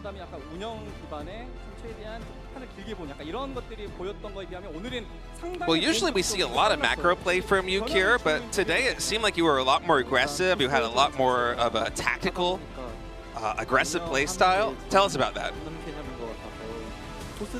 Well, personally, TVP, I'm not very confident in macro these days. Particularly, I have been practicing a lot against Protoss, and mostly I'm going for... Based on that practice, I'm trying to play a bit more of an aggressive play style, especially in that matchup. So in the quarterfinals, you are going to play somebody from Group B. Who would you like to match against in that semifinal match? 레이너 선수랑 한번 해보고 싶어요. Well, GSL의 TVP is a really big headache for me, so I don't want to go against Classic, I believe is what he said. Sounds like Kira, the known TVP killer, is not very happy with TVP right now. Kira adds that, you know, Raynor is a really strong player, and he thinks that facing him here in the GSL would also be really fun and really entertaining for the fans, so that's also a potential matchup that he looks forward to. In the finals, who would you like to face if you make it there? And he says, well, you know, I might be able to get to play against Hero again in the finals if that happens. And I would be able to get my revenge. So that's what I'm hoping for. And Hero says, you know, of course, thank you to all the fans for coming down to the studio and watching online. I'm going to prepare to the best of my ability, and especially I'm going to try and prepare a lot of builds to show you guys in my future series, so look forward to watching that. Hell yeah, dude. Tasteless, great day of GSL. This was a really special day. The games were great. They were really action-packed. They were very I really unique. liked the last TVT we did. That was, yeah. I don't know why I was kind of sleeping on that TVT before we got into it, but that was a great back and forth, man. Yeah, this felt a little bit more like an atypical day of GSL StarCraft. I feel like a lot of the matchups that I thought were going to be close weren't quite as close as they actually were. Right. And also, you know, like Kira versus Rogue, again, we talked about this, like getting amped up for this epic late game Acro TVZ, and it was actually so quick. Same with ByuN's games. I mean, really just a very exciting, explosive, and fast-paced day of GSL. This was a lot of fun, guys. And we're just getting started. We're going to be back tomorrow. Hero goes to one side of the bracket. Kira goes to the other. Group B tomorrow is going to be Classic, Raynor, Maru, and Gumiho. Man. So I love the even race distribution we've got here. Yeah. In these groups. 4 Terrans, though, here in the round of 8, I guess. But you get what I'm saying. Each group, we're going to get each of the matchups. Yeah. Very excited to see how Raynor's going to do. He broke the curse, basically. I mean, he had a lot of... We've never had a foreigner win GSL. Right. This tournament has been around forever. Obviously, it's almost entirely Koreans that, you know, populate the brackets, but that would be historic. That is a real possibility. I think Maru has to get out of this group no matter what. That would just be a shock. But Raynor, at times, has been one of the strongest players in the whole world. Yeah, it's just he's, for whatever reason, struggled a little bit on the home turf. Here in Korea and GSL, he's underperformed, and I think he's said before in interviews that, you know, part of it is him just putting more pressure on himself than really is necessary. I think this is true for a lot of pros. They see that a lot of people experience StarCraft 2 esports the first time through GSL, which makes it like a little bit of a different feel than, like, even, let's say, the Esports World Cup, right, which is kind of its own thing. We all, as StarCraft players, kind of grew into that, where GSL is more of kind of a historic fixture here. Oh, I think they actually have they might have, if I'm reading this correctly, there might be additional tickets available, because I know the GSL finals sold out quite quick. Guys. So there's extra tickets. Go, go, go. Yeah. All right. But apparently not the QR code to get it. So. yeah, that's a little bit unlucky. That's unfortunate. But we do apparently have more tickets, so do try to get your tickets if you can. Yeah. And GSL, even today, it actually filled out. You know, the shows are long, so sometimes people come in late or they leave a little bit early, but we pretty much had every seat filled up here today. So, yeah, I mean, once GSL starts, I think the word gets around and people start to show up. Yeah. Things moves really fast for this GSL, so it's no surprise, you know, the audience was a little bit sparse the first couple of days. Don't forget, if you can't get a ticket, or if you were unable to make it out here to Korea or whatever, GSL is going to start again, like, 2 weeks later. So, like Season 2 will be right away. Guys, we'll see you tomorrow for Group B. Stay safe out there. We love you. Bye-bye. Under the stars up in the sky, I don't know where to take this, I don't want to break this. We're living in the moment, we're living in the moment. Your head is on my shoulder, we're never getting older. Baby, it's you and I. Incoming transmission.